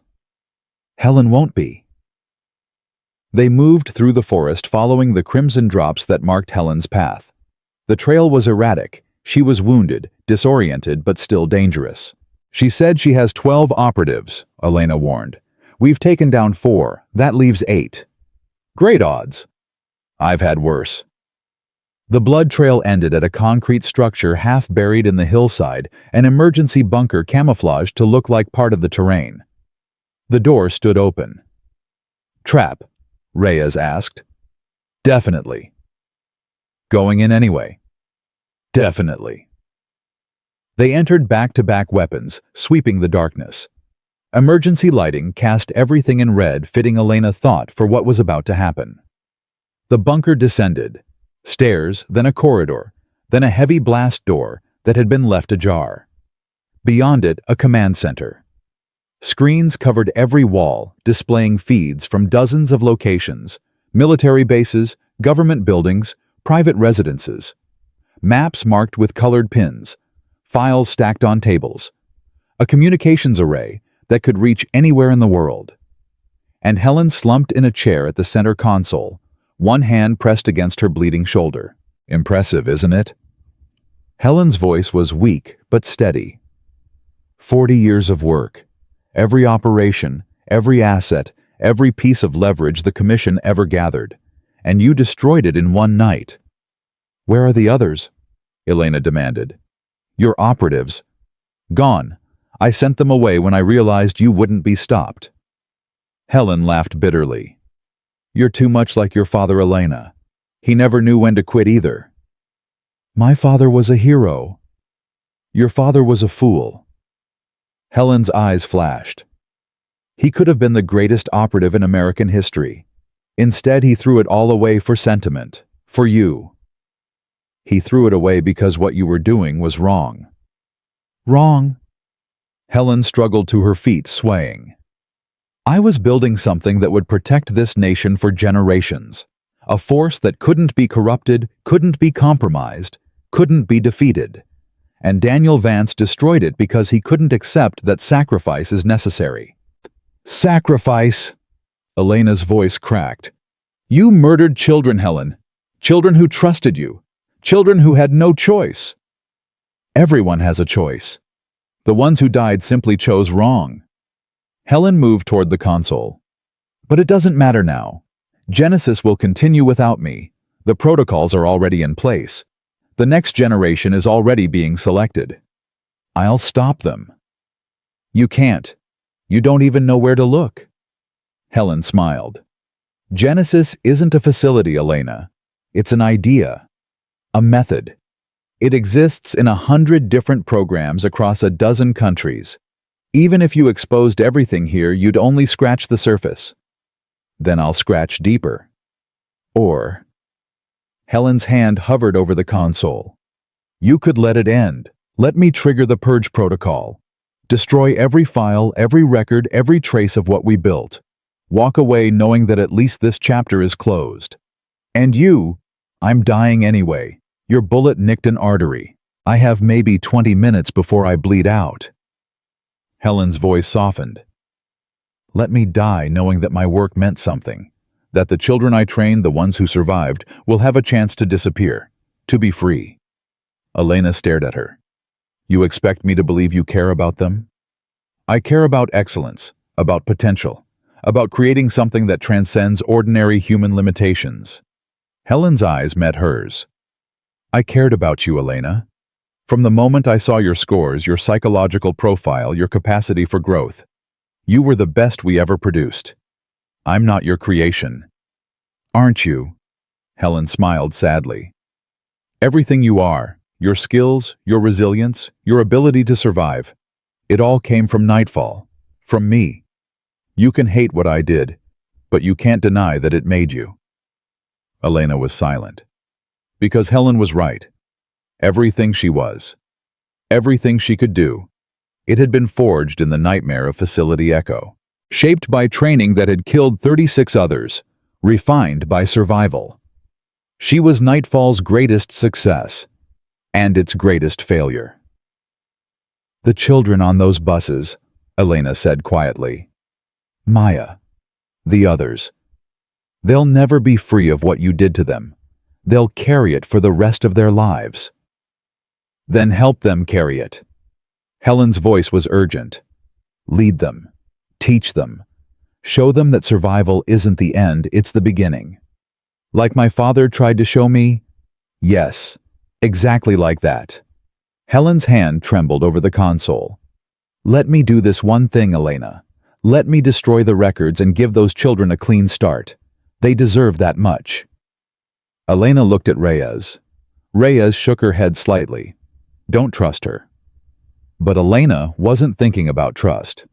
She was thinking about 30 children who had just been rescued from hell. Children whose faces would haunt her forever if their identities were exposed, if their pasts followed them into whatever future they managed to build. Do it, Elena said. Helen's hand moved. The screens went dark one by one. Files deleted. Servers wiped. 40 years of evidence erasing itself in seconds. When it was done, Helen slumped back in her chair. It's finished, she whispered. Genesis will continue, but without the foundation, without the records, it will take them years to rebuild. Good. Elena, Helen's voice was fading. There's something else. Something you need to know. What? Your mother. She didn't die when the commission found her.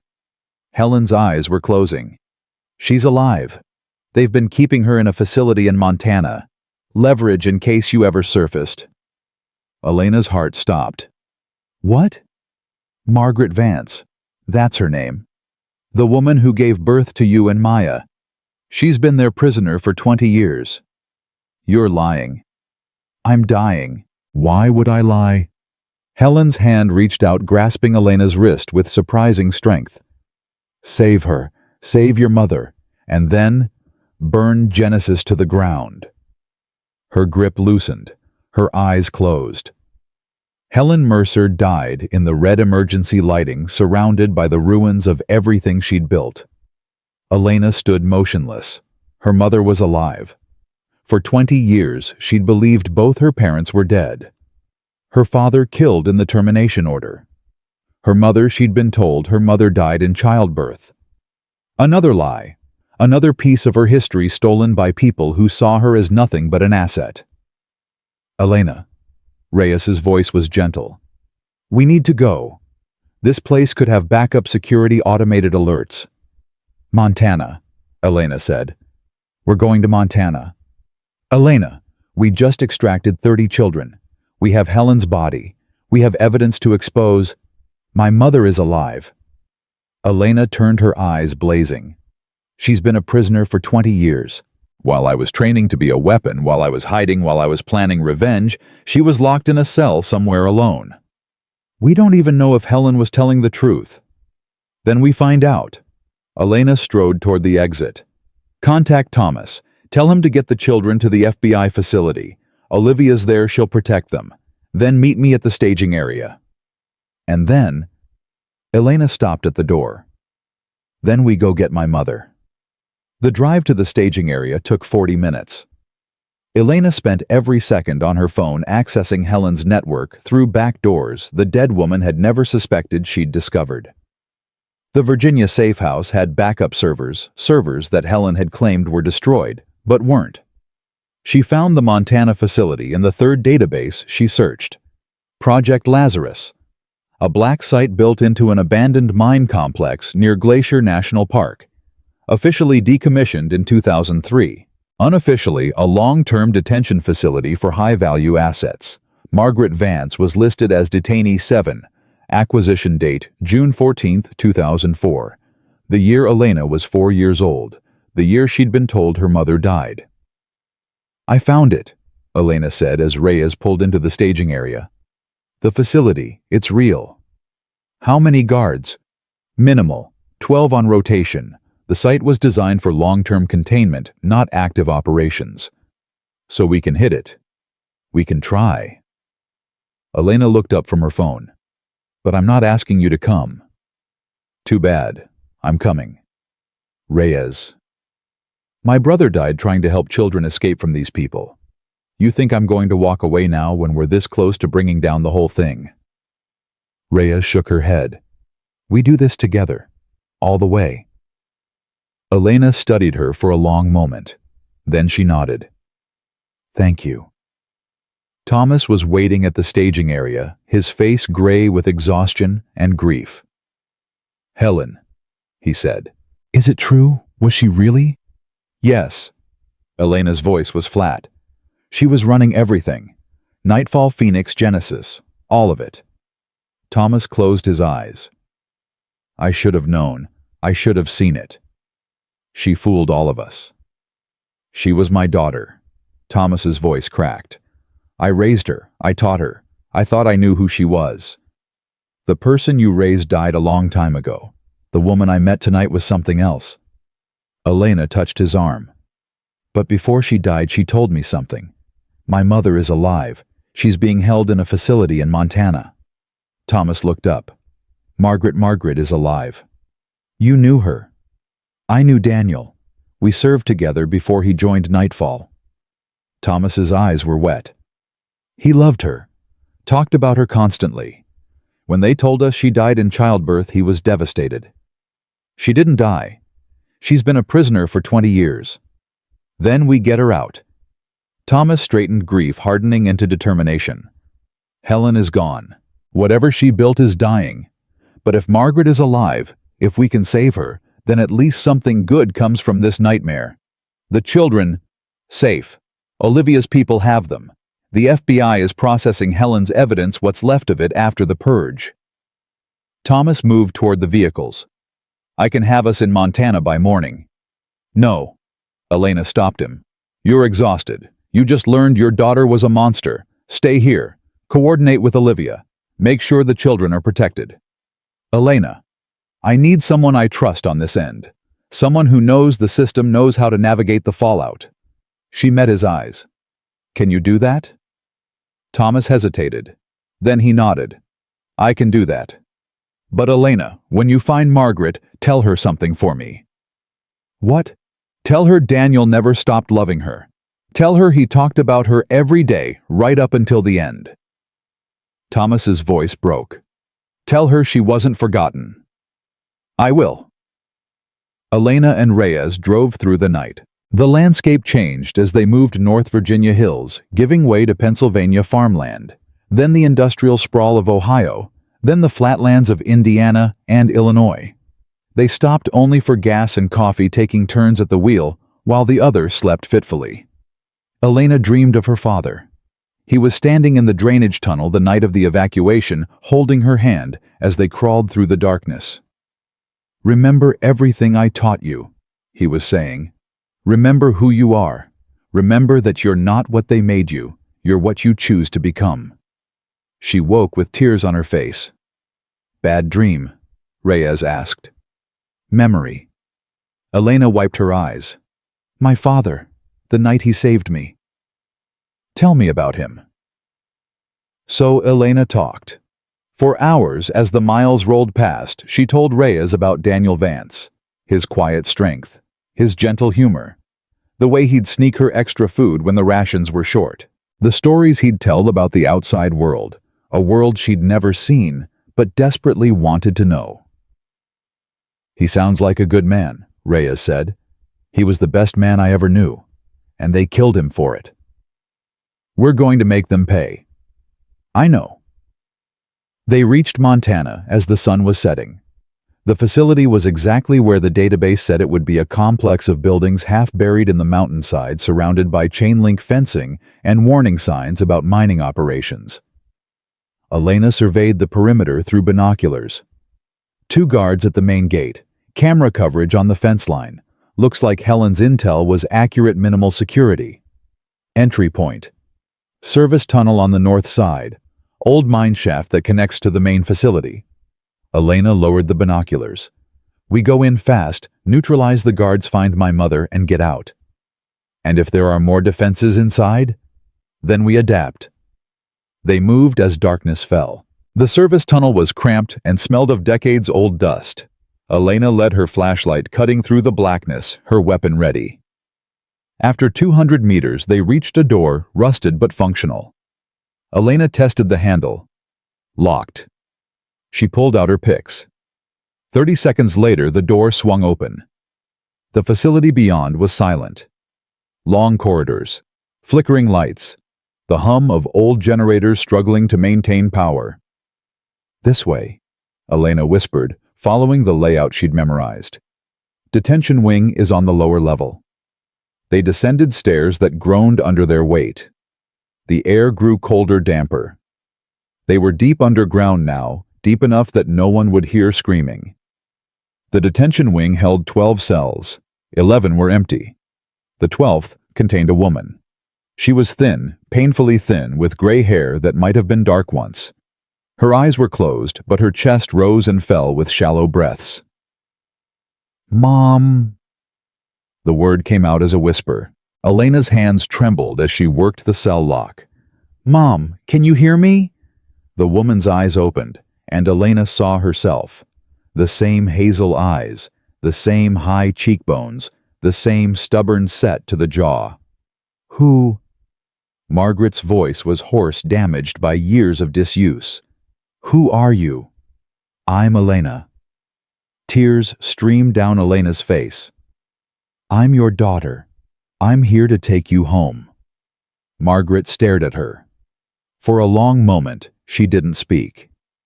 Then, "Elena, my Elena." "Yes, Mom, it's me." "They told me you were dead." Margaret's hand reached through the bars, trembling. "They told me they killed you with the others. They showed me photographs. They lied." Elena grasped her mother's hand. "I survived. I've been looking for you for 20 years. 20 years. Margaret's eyes filled with tears. "You were 4 years old. 4 years old when they took me." "I know." "You have his eyes. Daniel's eyes." Margaret's voice broke. "Is he?" "He's gone, Mom. He died protecting the other children." Margaret closed her eyes. A sob racked her thin frame. "I knew. Somehow I knew." She opened her eyes. "But you survived. You survived, and you came for me." "I'll always come for you." The cell door opened. Elena helped her mother to her feet, supporting her weight as they moved toward the exit. "We need to move," Reyes warned. "I'm picking up radio chatter. Someone knows we're here." "How far to extraction?" "Half a mile, but we've got company coming." Elena looked at her mother, frail, barely able to walk, 20 years of captivity written in every line of her face. "Can you run, Mom?" Margaret met her eyes. The same fire that burned in Elena flickered behind the exhaustion. "For you, I can fly." They ran. Through corridors that blurred together. Up stairs that seemed endless. Past guards who fell to Elena's weapon before they could raise their own. The service tunnel was ahead. Freedom was ahead. And then a voice stopped them cold. "Elena Vance!" She spun. A man stood at the end of the corridor. Tall, distinguished, gray hair and cold eyes. "My name is Director Marcus Webb," he said. "I'm the 13th member of the commission, the one Helen never told you about." He raised his hand. 12 weapons emerged from the shadows around him. "And this is where your story ends." Elena's mind calculated angles, distances, probabilities. 12 armed operatives. One narrow corridor. Her mother barely able to stand. Reyes with a single magazine left. The math didn't work. "You're wondering if you can fight your way out," Webb said, reading her expression. "The answer is no. These aren't security guards, Elena. They're Genesis assets. The next generation. Faster than you. Stronger than you. Better than you in every measurable way." "Then why are you talking instead of shooting?" Webb smiled. "Because killing you would be a waste. Helen was right about one thing. You're the finest operator Nightfall ever produced. Your genetics, your training, your psychological profile, you're irreplaceable." "I've heard this offer before. From Whitmore, from Helen. The answer is still no." "This isn't an offer, it's a statement of fact." Webb stepped forward, hands clasped behind his back. "In approximately 4 minutes, a tactical team will arrive via helicopter. You'll be sedated, transported, and integrated into the Genesis program. Your mother will be returned to her cell. Your friend will be eliminated." Elena felt Reyes tense beside her. "And if I cooperate?" "Then your mother lives. Comfortably. With medical care, proper nutrition, perhaps even limited freedom." Webb's eyes flickered to Margaret. "She's suffered enough, don't you think, 20 years in a concrete box? All because of choices her husband made." "Don't listen to him," Margaret whispered. Her hand gripped Elena's arm. "Don't give them anything." "Mom, your father died so you could be free. Don't throw that away for me." Elena's jaw tightened. She looked at her mother, this woman she'd mourned for 20 years, this stranger who shared her blood, her face, her stubborn determination. "I'm not throwing anything away," Elena said quietly. "I'm finishing what Dad started." She moved, not toward Webb, not toward the operatives, toward the wall. Her hand found the emergency fire suppression panel. She'd memorized the facility layout, knew exactly where it would be. She smashed the glass and pulled the lever. The corridor exploded in chaos. Foam burst from ceiling nozzles, blinding the operatives. Alarms screamed. Emergency lights strobed red and white. Elena grabbed her mother and ran. Behind her, she heard Webb shouting orders. Heard gunfire, Reyes providing cover. Heard bodies hitting the floor. The service tunnel was 20 meters ahead. 15. 10. A Genesis operative emerged from the foam weapon raised. Elena didn't slow down. She dropped low, swept his legs, took his gun, and put 2 rounds in his chest before he hit the ground. 5 meters. The tunnel entrance loomed. Freedom was there just beyond the darkness. "Go!" Elena shoved her mother toward the opening. "Reyes, move!" Reyes appeared through the foam, blood streaming from a wound on her forehead. "I'm out. They're right behind us." "Then we run faster." They plunged into the tunnel. The darkness swallowed them. Elena led, one hand on the wall, the other supporting her mother. Reyes brought up the rear, her breathing ragged. Behind them, flashlights pierced the black.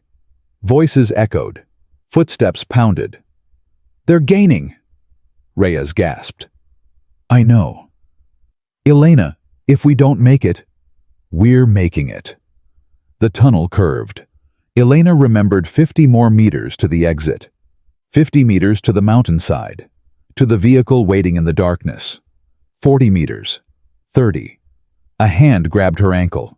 Elena went down hard, her mother tumbling beside her. A Genesis operative had caught up, was crawling through the darkness with inhuman speed. Elena kicked, connected with his face. He didn't let go. "Run!" she screamed at her mother. "Get to the exit. Reyes, take her." "I'm not leaving you." "That's an order." The operative was on top of her now, hands closing around her throat. Young, maybe 17.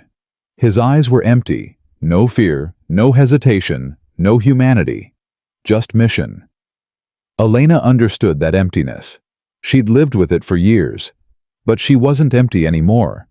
She had Maya. She had her mother. She had something to fight for beyond survival. And that made her stronger than any training. She drove her thumb into the operative's eye. He screamed finally, a human sound, and his grip loosened. Elena twisted, reversed their positions, and slammed his head into the tunnel floor.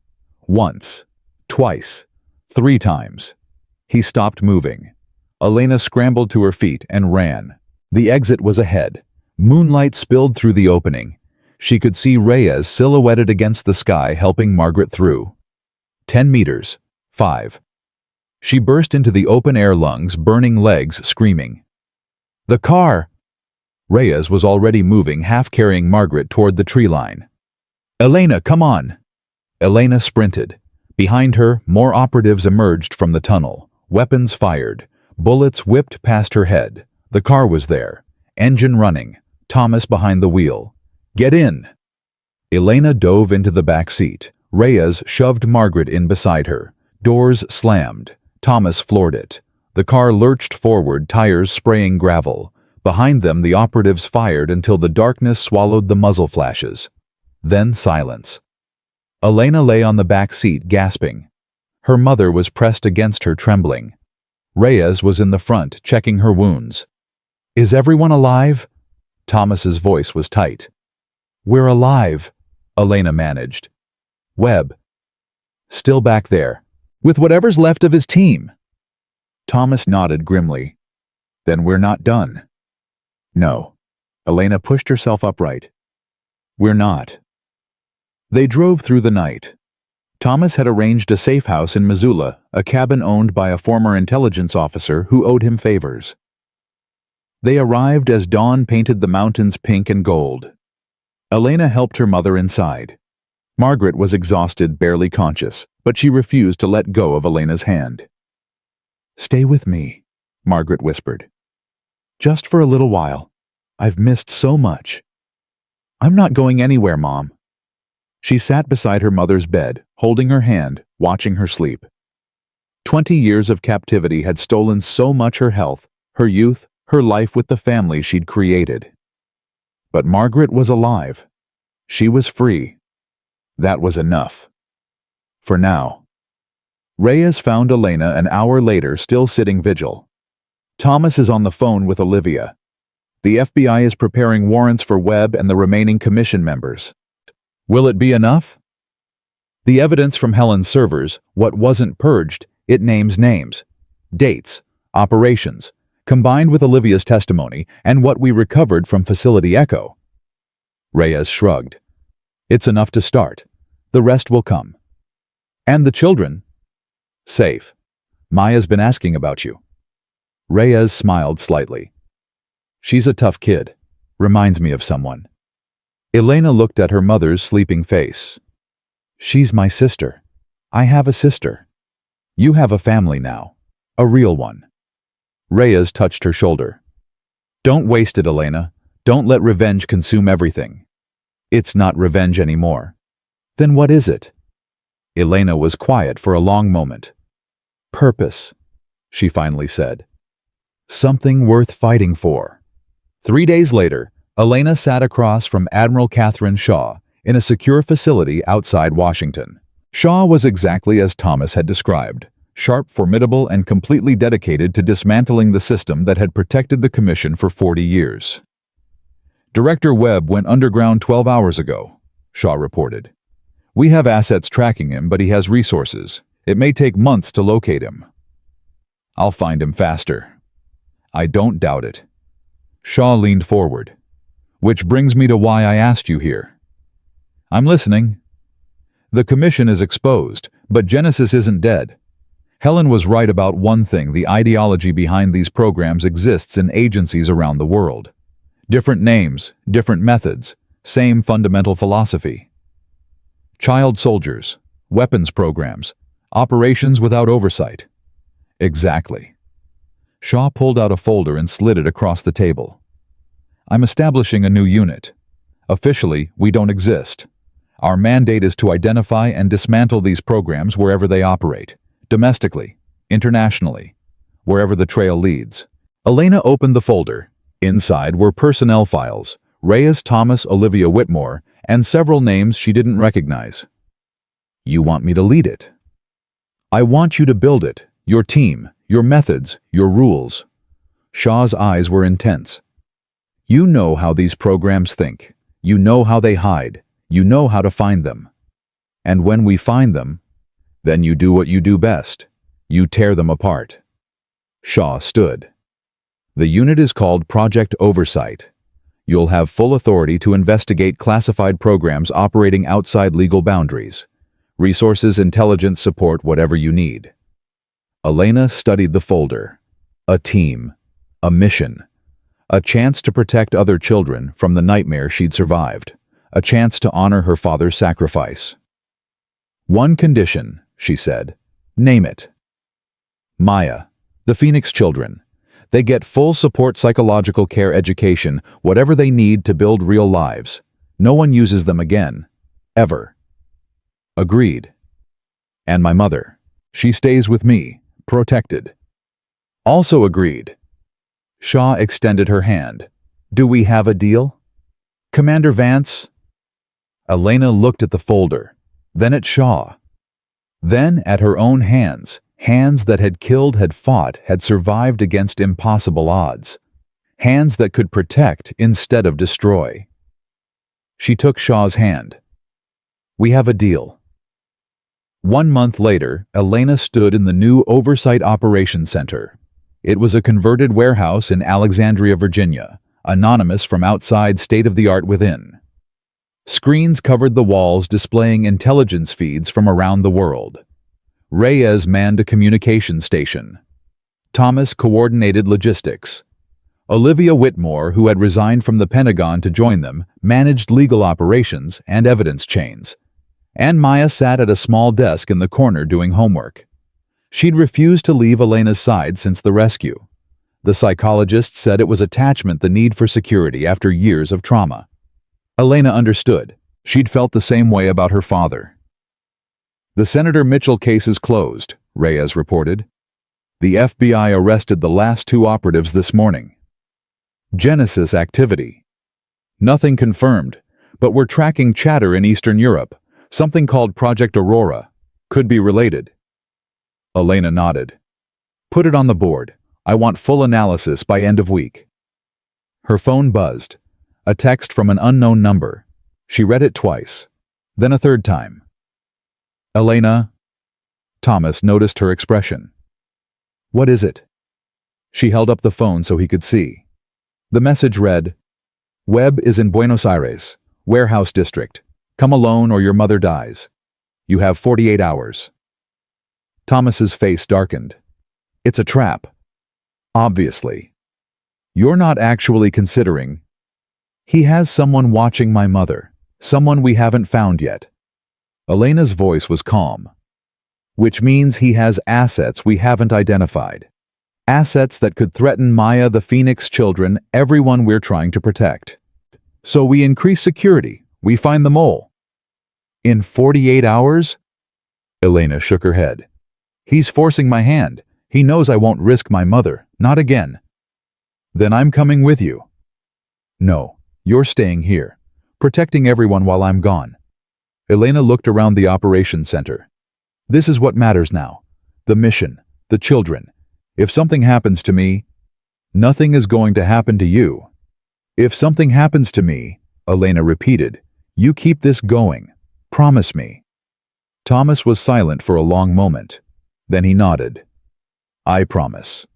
Elena turned to Maya, who had stopped doing homework and was watching with wide eyes. Hey kiddo, come here.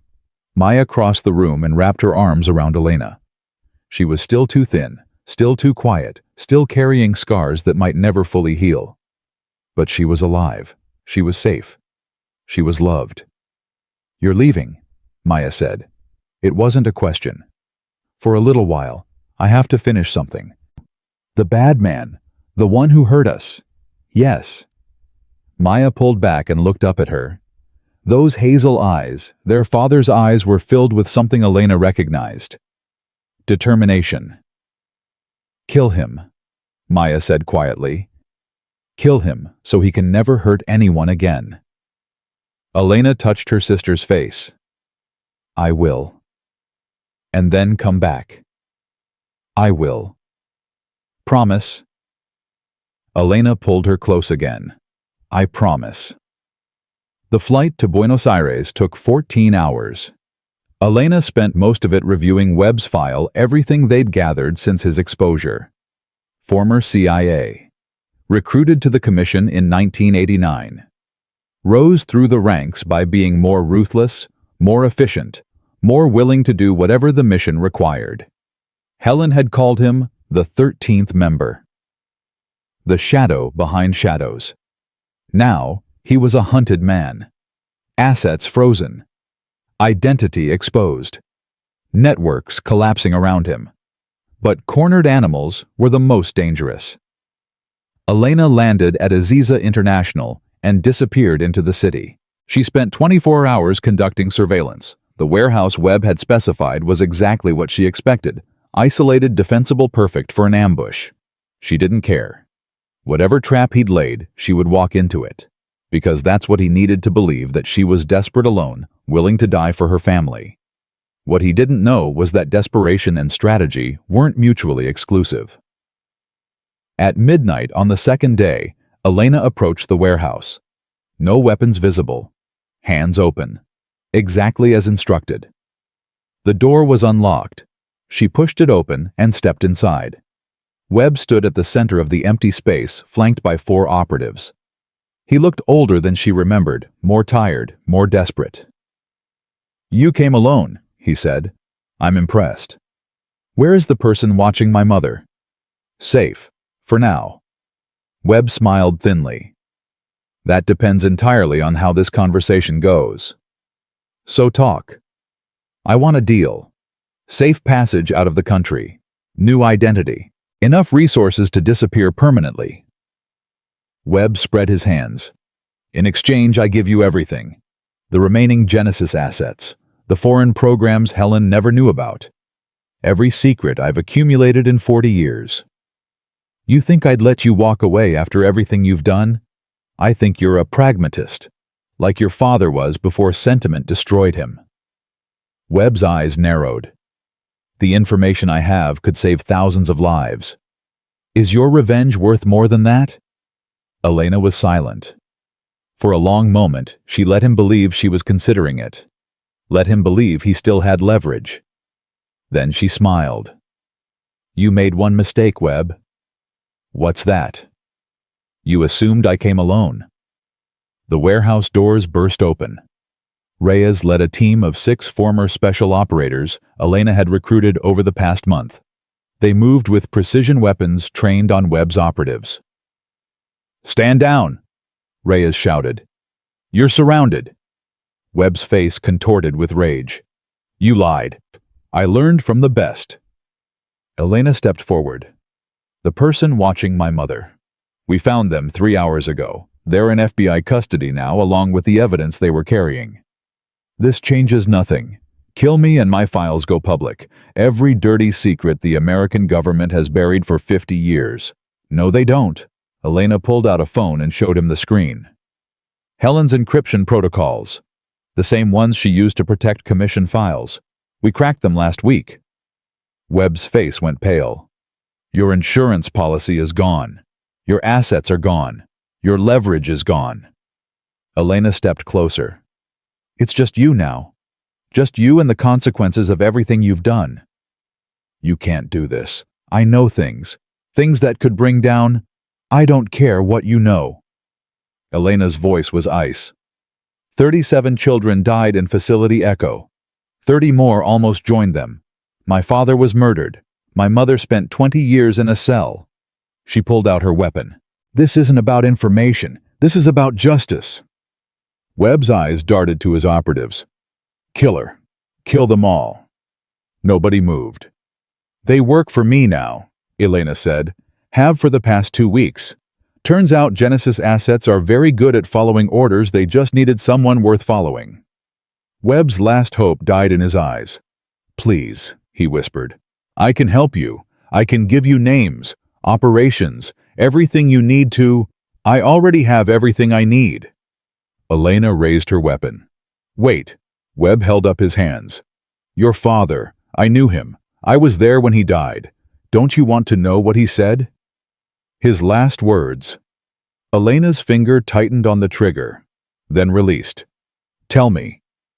He said to tell you he was sorry, that he should have gotten you out sooner, that everything he did was for you. Webb's voice cracked. He loved you, Elena, more than the mission, more than his own life. Elena's vision blurred.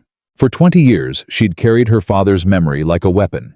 His training, his lessons, his sacrifice. But she'd never known his final words, never known what he was thinking in those last moments. Now she did. And it changed nothing. Thank you, she said quietly, for telling me that. Then she pulled the trigger. Webb crumpled to the floor. The warehouse was silent. Elena lowered her weapon and looked at Reyes. It's done. It's done, Reyes agreed. What now? Elena thought about her mother recovering in the Alexandria safe house, about Maya doing homework while surrounded by people who would protect her, about the Phoenix children slowly learning that the world wasn't all darkness, about her father who had died believing she would survive. Now we go home, Elena said, and we keep fighting. 2 weeks later, Elena stood in Arlington National Cemetery. A new stone had been added to the memorial wall. The name was simple, no rank, no dates, just letters carved into black granite. Daniel Vance, beloved father. Hero. Margaret stood beside her, leaning on Elena's arm for support. She was stronger now, eating regular meals, seeing doctors, slowly rejoining the world of the living. Maya stood on Elena's other side, small hand clasped in hers.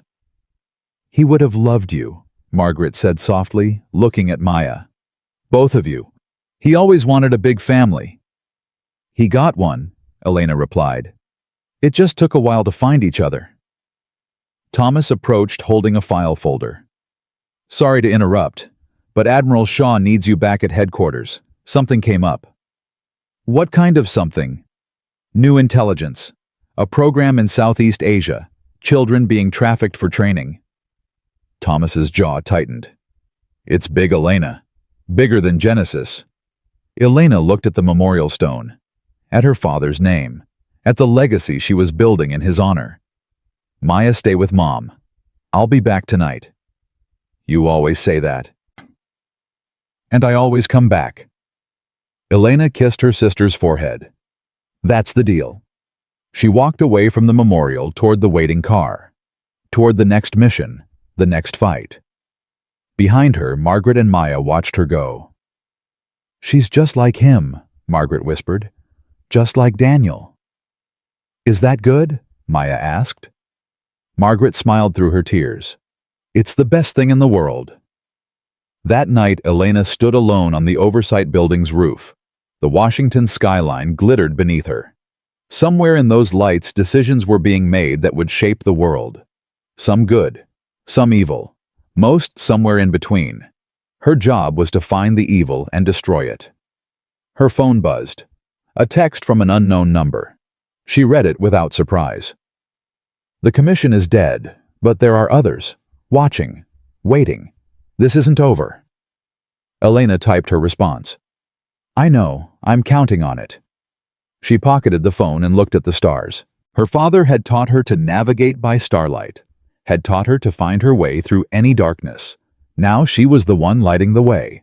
For Maya, for the Phoenix children, for every child who would never have to become what she had become.